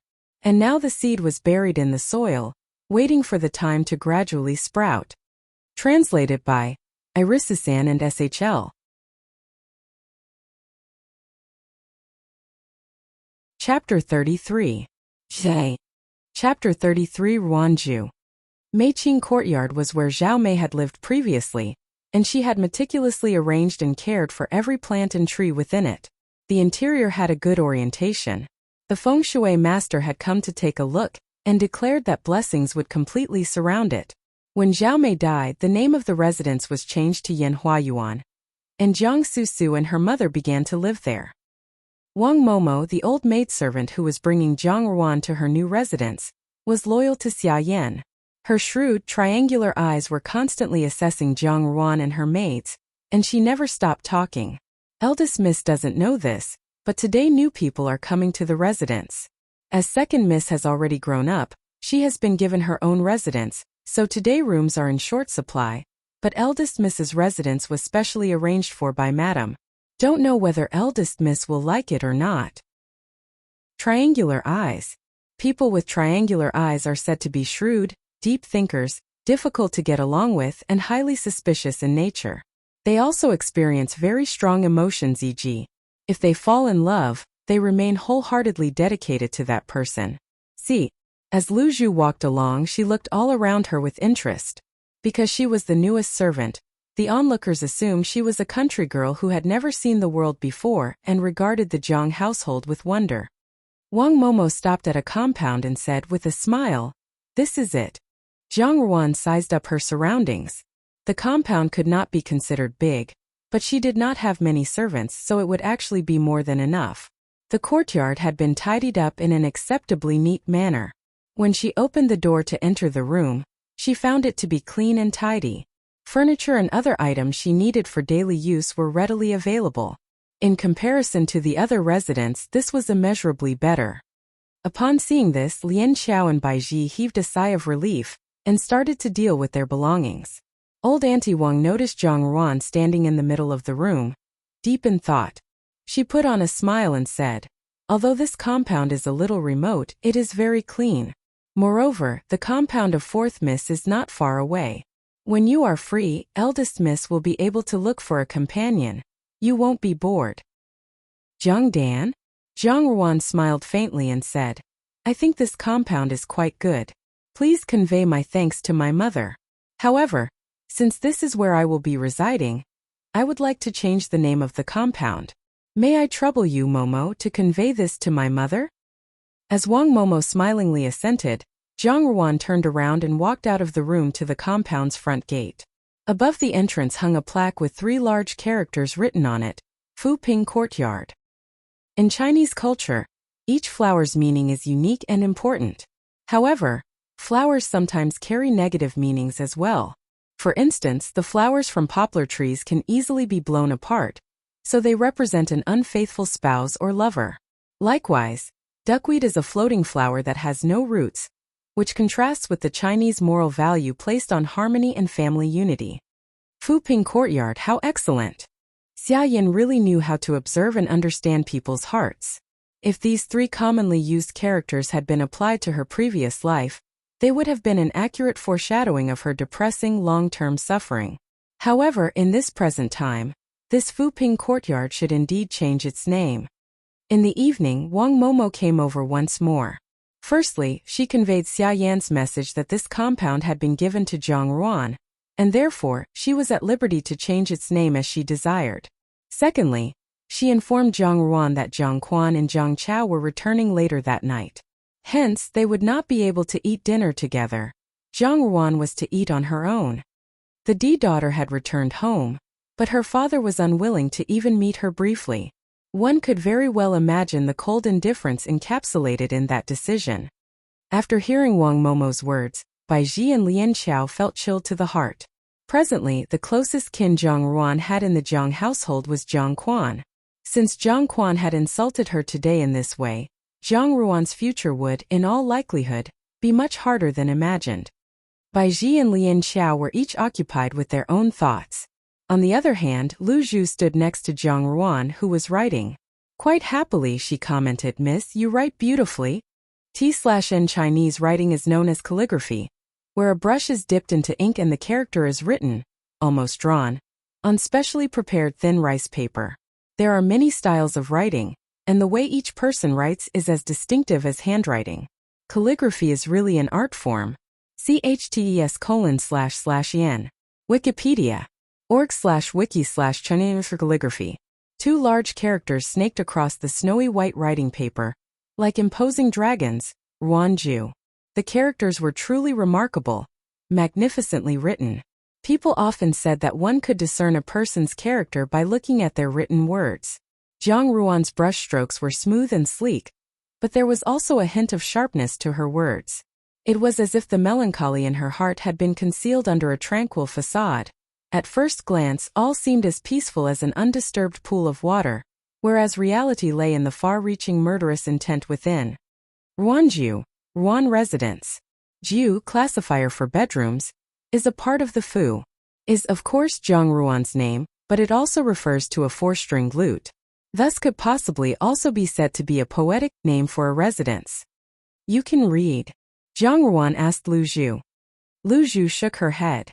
This servant cannot read, but can still recognize that Miss has written the words well. Jiang Ruan laughed in spite of herself.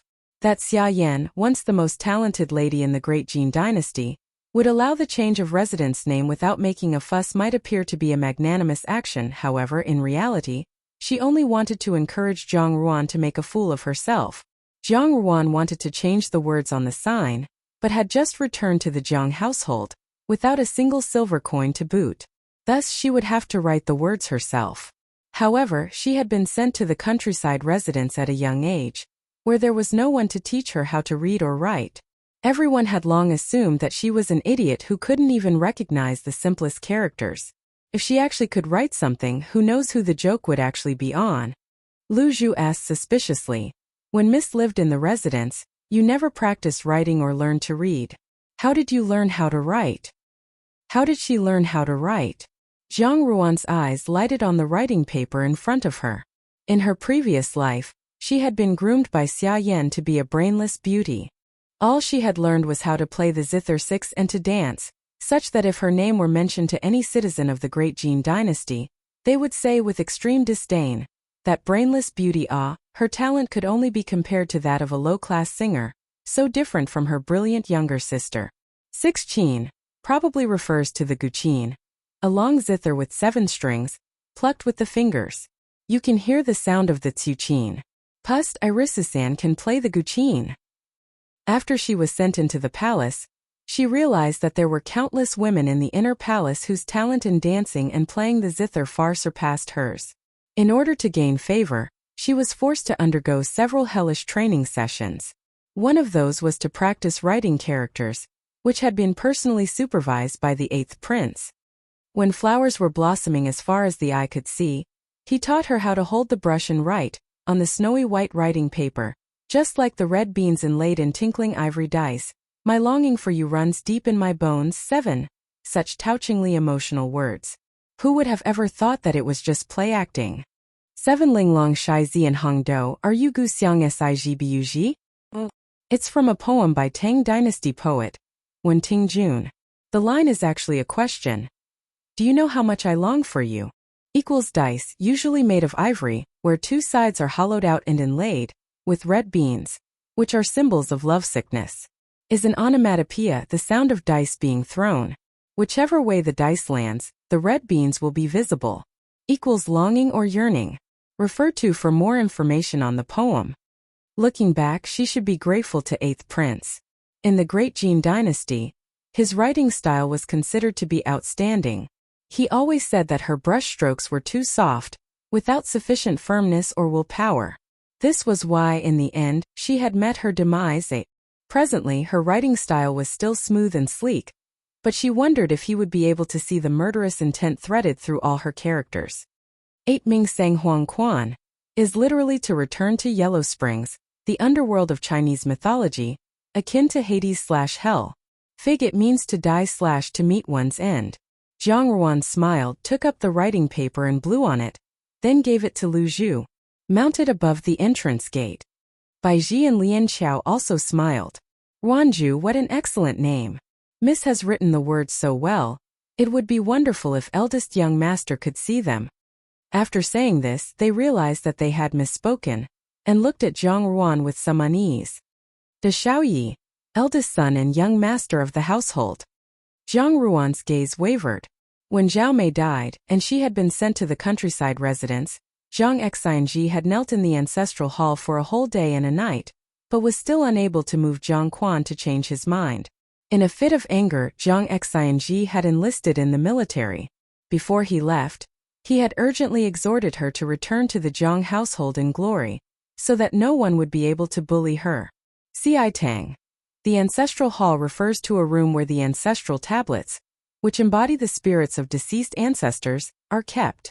The ancestors, or their spirits, are still considered part of this world. If not in a room, the tablets are placed on a table. There is usually an altar and incense burner nearby. Confucian philosophy calls for paying respect to one's ancestors, an aspect of filial piety. Incense is lit before the altar daily, significant announcements are made before the ancestors, and offerings, such as favorite food and spirit money, are made bi-monthly and on special occasions. See Ghost Festival. htes://yen. Wikipedia. org/wiki/ancestor_veneration. In those days of unbearable pain and heartache, Zhang Xinji had been her only source of strength, her pillar of support. Until one day, at the other residence, she had received grave news from the Jiangfu that Zhang Xinji had died on the battlefield, and his body had not been recovered. A thought suddenly struck her. In her previous life, when news of Zhang Xinji's death arrived, it had been 2 years after the actual event. Because in this life she had returned 2 years earlier, was there still a chance for the situation to have changed for the better? On thinking about this point, Jiang Ruan was abruptly seized with excitement. If Zhang Xinji were still alive, she would not be so lonely in this lifetime. It was only how to find out if Zhang Xinji were still alive, and how to reverse his fate. Lian Xiao noticed Jiang Ruan's tightly furrowed brow and altered countenance. Worried, she asked, Miss Lian Xiao, when my mother died, I was sick in bed, and did not know anything that was happening outside. I only knew that my eldest brother knelt in the ancestral hall for a day and a night, then he came to bid me farewell. You and Bai Ji were outside. I want to ask you, do you know whose military unit he joined? Lian Xiao looked blank for a moment, then exchanged looks with Bai Ji and shook her head. The eldest young master never said anything about this. Even the servants don't know anything. However, we remember very clearly the barbarians, i.e., ethnic groups in the north and west of China, were causing trouble at the border at that time. The commander of the Chun family army and General Guan were both recruiting troops, but this servant does not know whose command he came under.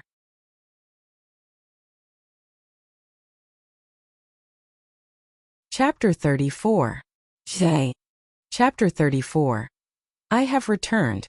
Her first day back at the Jiangfu was spent dealing with turbulent undercurrents while exhibiting a tranquil front. The next day, the weather was exceedingly good. Early in the morning, Lian Xiao and Bai Ji set off to make some inquiries about Zhang Xinji. As Lu Zhu had no knowledge of past events in the Jiangfu, she would not be able to help them even if she went with them. Thus, she stayed by Jiang Ruan's side, sorting out matters to do with their new home, Ruanju. The sunlight shone through the flower windows, filling the room with light. As Lu Zhu sat by the door working on her embroidery, she smiled and said, "The weather is good in the capital. The sun is steady and the sun rays feel so comfortable." Huachuang flower window. They were a means of decorating and beautifying windows in ancient Chinese garden architecture. Such windows are both decorative and practical, and can still be seen in modern buildings today. See, Jiang Ruan did not comment. Ruanju and its courtyard were in a remote location, so the sunlight did not reach many areas. The contrast to Meiqing courtyard was great, where the sunlight had been beautiful and ample. When Zhao Mei was still alive, Zhang Ruan had sprawled on her knees watching Zhang Xing practicing his swordplay, the japonica flowers drifting down one by one. That scene had truly been beautiful. Now things remained the same, but the people were gone. Zhao Mei was long dead, and she did not know whether Zhang Xing was dead or alive. Of her own flesh and blood, she alone was left. Zhang Ruan smoothed a stray lock of hair behind her ear, and resumed reading the book in her hand. However, at this time Bai Ji hurried in and whispered Miss Bad News. Lian Xiao and the people from Yanhua Yuan are in a disagreement. How could this be? Zhang Ruan frowned as she asked. Lian Xiao is anxious and impatient in character, but everyone knows this. How could it be that a disagreement could arise on the first day itself? Lu Zhu had put down her embroidery work and was looking at Bai Ji. Bai Ji paused and looked at Zhang Ruan hesitantly before saying, with some difficulty, "When this servant and Lian Xiao returned to Jiangfu, we saw the people from Yanhua Yuan disciplining one of the servants. At first, we didn't pay attention to it, but later, Lian Xiao caught a glimpse of the servant's face. It was Zhou Momo." "Nanyang?" Zhang Ruan asked in surprise. Zhou Momo had been Zhang Xing and Zhang Ruan's wet nurse, whom Zhao Mei had brought from her maternal residence when she had married. After Zhao Mei passed away, the people at Jiangfu said that Zhou Momo had beseeched them to let her retire and leave Jiangfu as her mistress was no longer there. From that time onwards, nothing had been heard of her. In her previous life, Zhang Ruan had also never seen Zhou Momo again. However, how is it that Bai Ji was now saying that Zhou Momo was still at Jiangfu? Nanyang wet nurse. Lu Zhu, being clever and quick on the uptake, was able to surmise Zhou Momo's importance from the conversation. She said, "Why would Lian Xiao Jie raise a ruckus with these people? Could it be that Zhou Momo was being badly bullied?" Bai Ji faced Zhang Ruan's sharp gaze, and said with difficulty, "Zhou Momo, she is blind. When this servant and Lian Xiao saw her, she was throwing out the night soil. The people from Yanhua Yuan said she had smeared night soil on the new clothes that the mistress was preparing to wear for her visit to Jun Wangfei. Therefore, because they wanted to punish her, they forced Zhou Momo to eat the contents of the pail." Yixiang. Lit. Night fragrance. Definitely a euphemism, as it refers to human excrement. There being no flushing toilets at that time, human waste was deposited in a bucket, and it was a lowly ranked servant's task to dispose of the contents. I've used the term night soil as that's how it's referred to in my country. Up until the late 1960s, night soil cars, with 36 compartments, were still in use, with night soil collectors going around the different districts to pick up buckets of night soil in the outhouses and replacing them with empty buckets. Jun Wangfei probably refers to the wife of the prince of the second rank. Is an ancient Chinese title first seen in the Western Jin dynasty. It is one of the titles given to direct male line descendants of the emperor, and is usually translated as Prince of the Second Rank, second only to the Prince of the First Rank, or Prince of the Blood. https://yen. Wikipedia. org/wiki/royal. Zhang Ruan's eyes narrowed, and one could feel the fury suddenly emanating from her entire body. Even Lu Zhu, who had never met Zhou Momo before, could not help but cover her mouth in horror and spit out in indignation. This kind of bullying is really too much. Zhang Ruan's forehead was tightly furrowed, and her eyes were full of pure rage. Oh, such a wonderful Yanhua Yuan. Oh, how great Xia Yan is. In her previous life, Zhou Momo had probably also suffered such inhumane torture before her very eyes, but at that time she had been completely oblivious to other people's suffering. Now she feared that Zhou Momo's appearance in front of Bai Ji and Lian Xiao had also been arranged by Xia Yan. Xia Yan wanted her to see that Zhou Momo's life in Jiangfu was actually worse than death, and was using her to strike a blow at Zhang Ruan. Was this to humiliate her, or to take measure of her, to see if she would be provoked to action? Miss Lian Xiao is hot-tempered. The minute she saw how Zhou Momo was being treated, she started arguing with the people from Yanhua Yuan. Their people are also not pushovers, and they had strength in numbers. This servant thinks that, in these circumstances, Lian Xiao may suffer in their hands, and it will eventually adversely affect Mississippi Miss. Can you think of any way out? The people of Yanhua Yuan will definitely not let this go. Lu Zhu, go and get my clothes. Zhang Ruan closed the book on the table and stood up. Does Miss intend to save Lien Xiao Jiejie? Lu Zhu asked as she deftly handed Zhang Ruan her outer robe. Should we inform Master? No need, Zhang Ruan said coolly. By the time we wait for him to appear, I will not even be able to protect Lien Xiao. Bai Ji was stunned. Miss, are you going to confront the people from Yanhua Yuan? Now that people have brought the bullying right to our doorstep, should we still act like a turtle withdrawing into its shell? Zhang Ruan glanced at her, then said indifferently, since she has decided to be provocative, how can we not meet her head-on? Xia Yan, I'm looking forward to our first confrontation even more than you are. The three of them quickly tidied up, then followed Bai Ji to the flower garden just within the entrance of Yanhua Yuan. From a distance, they could see a group of servants surrounding two figures. One was motionless on the ground, while the other was standing in front of the first one in a protective stance. The air reeked with a strange odor. Not too far away, two gong tongs could be seen, and one of them was lying on its side. Gong tong literally means respect, and is a pail or bucket. Interesting therefore that the term refers to a covered bucket for human waste. When they saw Zhang Ruan and her party, the group of servants surrounding the two figures did not move from their places, until Lien Xiao uttered, Miss. The servant who was acting as the leader then turned her head and put on an unaffected air to say, Why has eldest Miss come? This is the area of the lower classes and would befoul your eyes. It would be better for eldest Miss to leave quickly. Zhang Ruan recognized this servant. It was none other than Xia Yan's devoted senior maid, Lin Lang. In her previous life, Zhang Ruan had not understood why Xia Yan, who was so gracious and well-mannered, would have such a sharp-tongued and mean-spirited personal maid. Now she saw clearly that Lin Lang was in fact the true reflection of Xia Yan's character. Whatever Xia Yan was unable to say would find its way into the world through Lin Lang's mouth, such as this current taunting of Zhang Ruan. Zhang Ruan slightly smiled and said, What you have said makes a lot of sense. So you should leave quickly, in order to not befoul my eyes. Lin Lang stared blankly at her, while Zhang Ruan said doubtfully, What is it? Are you not of the lower class? Her tone was moderate, but her words were sharp. Her expression was smiling, but her upraised eyes were like cold knives. Lin Lang unconsciously took a step back. Zhang Ruan heaved a sigh. So it turns out that Lin Lang, this servant, considers herself to be of the upper class, which is why she tortures other servants like this. This servant does not, Lin Lang said in a slightly panicked voice. Zhang Ruan's statement basically implied that even though she was a servant, her influence had grown such that she was now capable of bullying her mistress. In the Jiangfu, although she had received Xia Yan's favor, she would not be able to bear the consequences of such a title. Eldest Miss, this servant really does not think so. 6 new Dachiju, equals slave/servant, equals big, equals bully, equals master.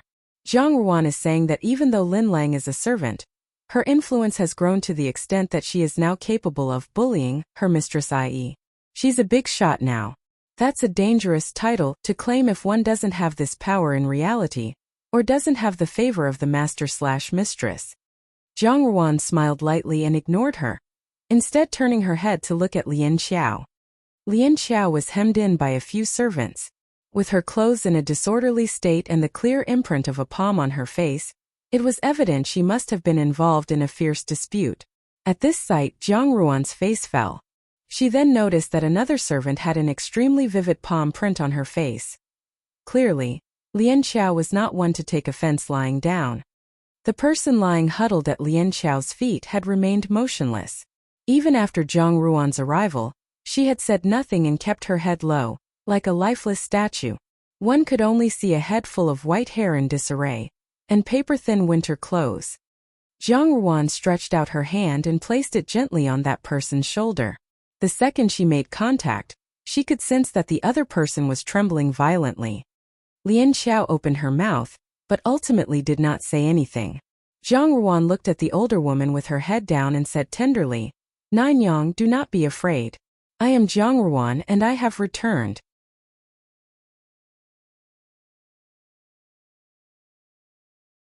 Chapter 35. Chapter 35. Old Zhang Madam. The moment Zhang Ruan spoke, The person on the ground trembled before finally raising her head in a steady manner. Upon seeing this, Zhang Ruan's breath became labored as she slowly balled her fists up. Lines were woven across Zhou Momo's weathered face. Her body was so thin like merely skin wrapped around bones. The two cheeks that had once expressed good fortune were now deeply sunken. Yet, the most terrifying feature was her pair of eyes, because now there remained only dried eye sockets in their place. It was clear that someone had mercilessly gouged her eyeballs out. "Ah!"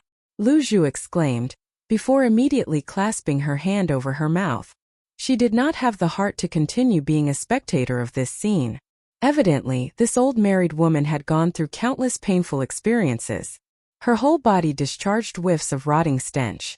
Because she had lost her sight in both eyes, she could only tilt her head upwards blankly. With quivering lips she spoke, "Eldest miss." "It's me." Zhang Ruan disregarded the odd looks from people around her, and bent her body to pull Zhou Momo into her embrace.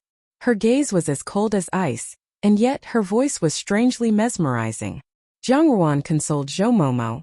"Nanyang, Erwin has returned." A prefix used before monosyllabic names, kinship terms etc. to indicate familiarity. It seemed like the time had suddenly returned to a few years ago, when she and Zhang Xing were still young and foolish children. Every time they had angered Zhao Mei, it was Zhou Momo who had helped them to mollify her. Whenever she and Zhang Xing were punished by kneeling in the ancestral hall after they had stirred up trouble, it was also Zhou Momo who had secretly had food sent to them in the middle of the night. Zhou Momo did not have any children in her life, so she had treated them as if they were her own. Except now, instead of a pair of always affectionate and smiling eyes, only empty, gaping eye sockets remain. How could one remain indifferent to her plight? Lin Lang creased her eyebrows. "Eldest miss, what are you doing? Please don't defile your body. This servant has made a serious mistake. I still need to quickly punish her, in accordance to my mistress' orders. If you do not have other matters, please move back a little." However, before Zhang Ruan could open her mouth, Lian Xiao spoke. "Since Miss is present, let her be in charge of deciding the fate of this servant. As a servant, how can you have the right to meddle in the master's affairs?" Lin Lang laughed. A maid beside her replied, "You are wrong. We are carrying out our mistress' orders. Sister Lin Lang's mistress is Zhang Furen. Although eldest miss is also a master of this manor, currently, Furen is in charge of managing domestic matters in this fu. Of course, even as powerful as eldest miss is, you are not be able to override her. Please do not continue to force us into a difficult position." Foreign mistress or madam/lady. It can be added to the surname of the household as a form of address, like Mrs. in English. Lian Xiao wanted to continue what she was saying when Zhang Ruan interrupted her. "You are not wrong, since you all are merely complying with Foreign's orders to punish this guilty servant." Zhou Momo's body in Zhang Ruan's arms was still shaking slightly. Zhang Ruan patted her shoulders and smiled. "You are indeed right. It is just that I am slightly doubtful about the rules in the Jiangfu. I do not know which family rule she did not follow that she is being made to eat jaw sticks. Lin Lang, you are also someone who has served in the manor for a long time, so can you tell me which rule it was?" Lin Lang was stunned. She had not expected Zhang Ruan to challenge her explanation. Originally, she only mentioned it to patronize her, as such a rule did not exist at all. For a short moment, she could not think of any reply, so she just said, "Eldest miss, at present I do not remember it exactly. I am only doing what Foreign has asked me to do." Lin Lang's thoughts were simple. She tossed the blame to Xia Yan because she was banking on the fact that Zhang Ruan would not set herself against her. Today Zhang Ruan had already crossed Xia Yan and stepped on her toes when she stood up for Zhou Momo. It was just that since it was clear that pretending to be deaf and mute was not working, why not escalate the matter? Zhang Ruan had created the present situation through her interference, but it would not be up to her to dictate how it ended. Zhang Ruan smiled slightly. "Lin Lang, based on your words, do you mean that it was Foreign who has committed a mistake?" "This is not what I meant." Lin Lang was anxious. "Eldest miss, there is no need to bother about an insignificant servant." Zhang Ruan shook her head. "Zhang family is well reputed in the capital, so we cannot mislead the public with deliberate falsehoods. Even though she is merely a servant, we cannot wrongly blame her or punish her unjustly. If she has committed a crime, then she should be punished severely according to the family rules. If not, she should be listened to without prejudice. If just anyone can administer their own punishment as they wish, this would cause an uproar in the Jiangfu. Therefore, this matter must be investigated clearly. Eldest miss, what are you planning to do? Although Zhang Ruan was unyielding in her attitude, Lin Lang had sensed a change in her, so she did not trouble her any further. However, she was still slightly rude and unreasonable. Zhang Ruan wanted to speak further when she suddenly became aware of a sinking weight in her arms. Zhou Momo had fainted. Her expression darkened. Bai Ji, bring Zhou Momo into my room, and ask for a medical practitioner to come immediately. Eldest miss, Lin Lang blocked their way. This is unreasonable. She has not received her punishment yet. Moreover, she is not a servant under your authority. I'm afraid that you do not have this power. Lin Lang, then tell me, do you have the power to stand in front of me? Zhang Ruan spoke coldly. Bai Ji, make haste. Lin Lang still wanted to stop her, but when she glimpsed Zhang Ruan's frigid expression, she could not help but be startled. She did not dare to speak further, and with wide eyes watched Bai Ji help Zhou Momo back to Zhang Ruan's residence. Zhang Ruan's eyes swept over her and then coldly stated, Lin Lang, I do not have the power to decide certain matters, and I also do not know if foreign has the authority either, but there is certainly someone who does. Lin Lang was dumbfounded as she looked at Zhang Ruan. Lin Lang, please invite foreign to meet me in Guilong Courtyard. The old madam, who was Jiang Quan's adoptive mother, resided in Guilong Courtyard. Jiang Quan was birthed by a Jiang family concubine. After the concubine passed away, he was then raised under the name of the main wife. The relationship between them was as natural a love as between a parent and her child. The old madam's position in the Jiangfu was unshakable. Zhang Ruan did not have a relationship with the old madam at all in her past life because Xia Yan and Zhang Susu always mentioned how eccentric she was. Therefore, she did not develop any closeness with her. In her memory, old madam was someone who placed a heavy emphasis on rules and established customs. Although she did not warm up to Zhao Mei at that time, when Jiang Quan married Xia Yan and was then reluctant to leave Xia Yan's residence, he was harshly reprimanded by old madam. When she reached a marriageable age in her past life, everyone had supported the idea of her entering the palace in place of Zhang Susu, but it was only old Madame Zhang who had disapproved of it. However, it was during that time that her body was already in poor health. And as the days passed, she became bedridden, hence no one listened to her. But now, there were still a few years left before Zhang Ruan was eligible for marriage, so old madam was still in charge of the significant matters in the Jiangfu. In front of old madam, who was still in her prime, and was intelligent and capable, Xia Yan's tricks might possibly not succeed. In the Jiangfu, Guilong Courtyard was located in the west, so it was the furthest from Ruanju. The maid that had passed a message to old madam had brought a higher-ranked maid, who served by old madam's side, back. Kai Kei had a huge shock when she saw Zhang Ruan. When Zhao Mei was still alive, this eldest miss, who was the least favored, was completely estranged from old madam, so why did she want to come to her courtyard as soon as she returned to the manor? Zhang Ruan directed a smile towards her. Kai Kei Jiejie, is Zumu still resting? Zumu. Father's mother/paternal grandmother. Old madam awoken earlier. Kai Kei put away her doubts and spoke politely, Miss, come with me. As Zhang Ruan walked, she smiled at her. I was afraid that I might be disturbing Zuma's rest. I did not expect that she would be in such good spirits. She has risen from bed so early, seeing that I am quite ashamed at myself. Although Zhang Ruan worded her courtesy in this way, she was already stepping inside the room. Immediately, she caught the scent of sandalwood, which lifted her heart and refreshed her mind, slowly wafting around. Looking forward, an old madam with a head full of silver hair was leaning on a chaise, with her eyes closed, silently meditating with prayer beads in her hand. Copyright Meraki Translations Transgeek. WordPress. Com. This translation belongs to Transgeek. WordPress. Com. If you are not reading this from Transgeek. WordPress. Com. Then this has been posted without consent of the translator. You're tuning in to the Li Mei's Wuxia Whispers YouTube channel. We're so grateful for your support, and don't forget to subscribe to join us on this incredible journey through captivating stories. Your generosity through donations truly makes a world of difference. as it's the primary source of revenue that allows me to expand and enhance this channel for you. Thank you from the bottom of my heart for being a part of this adventure.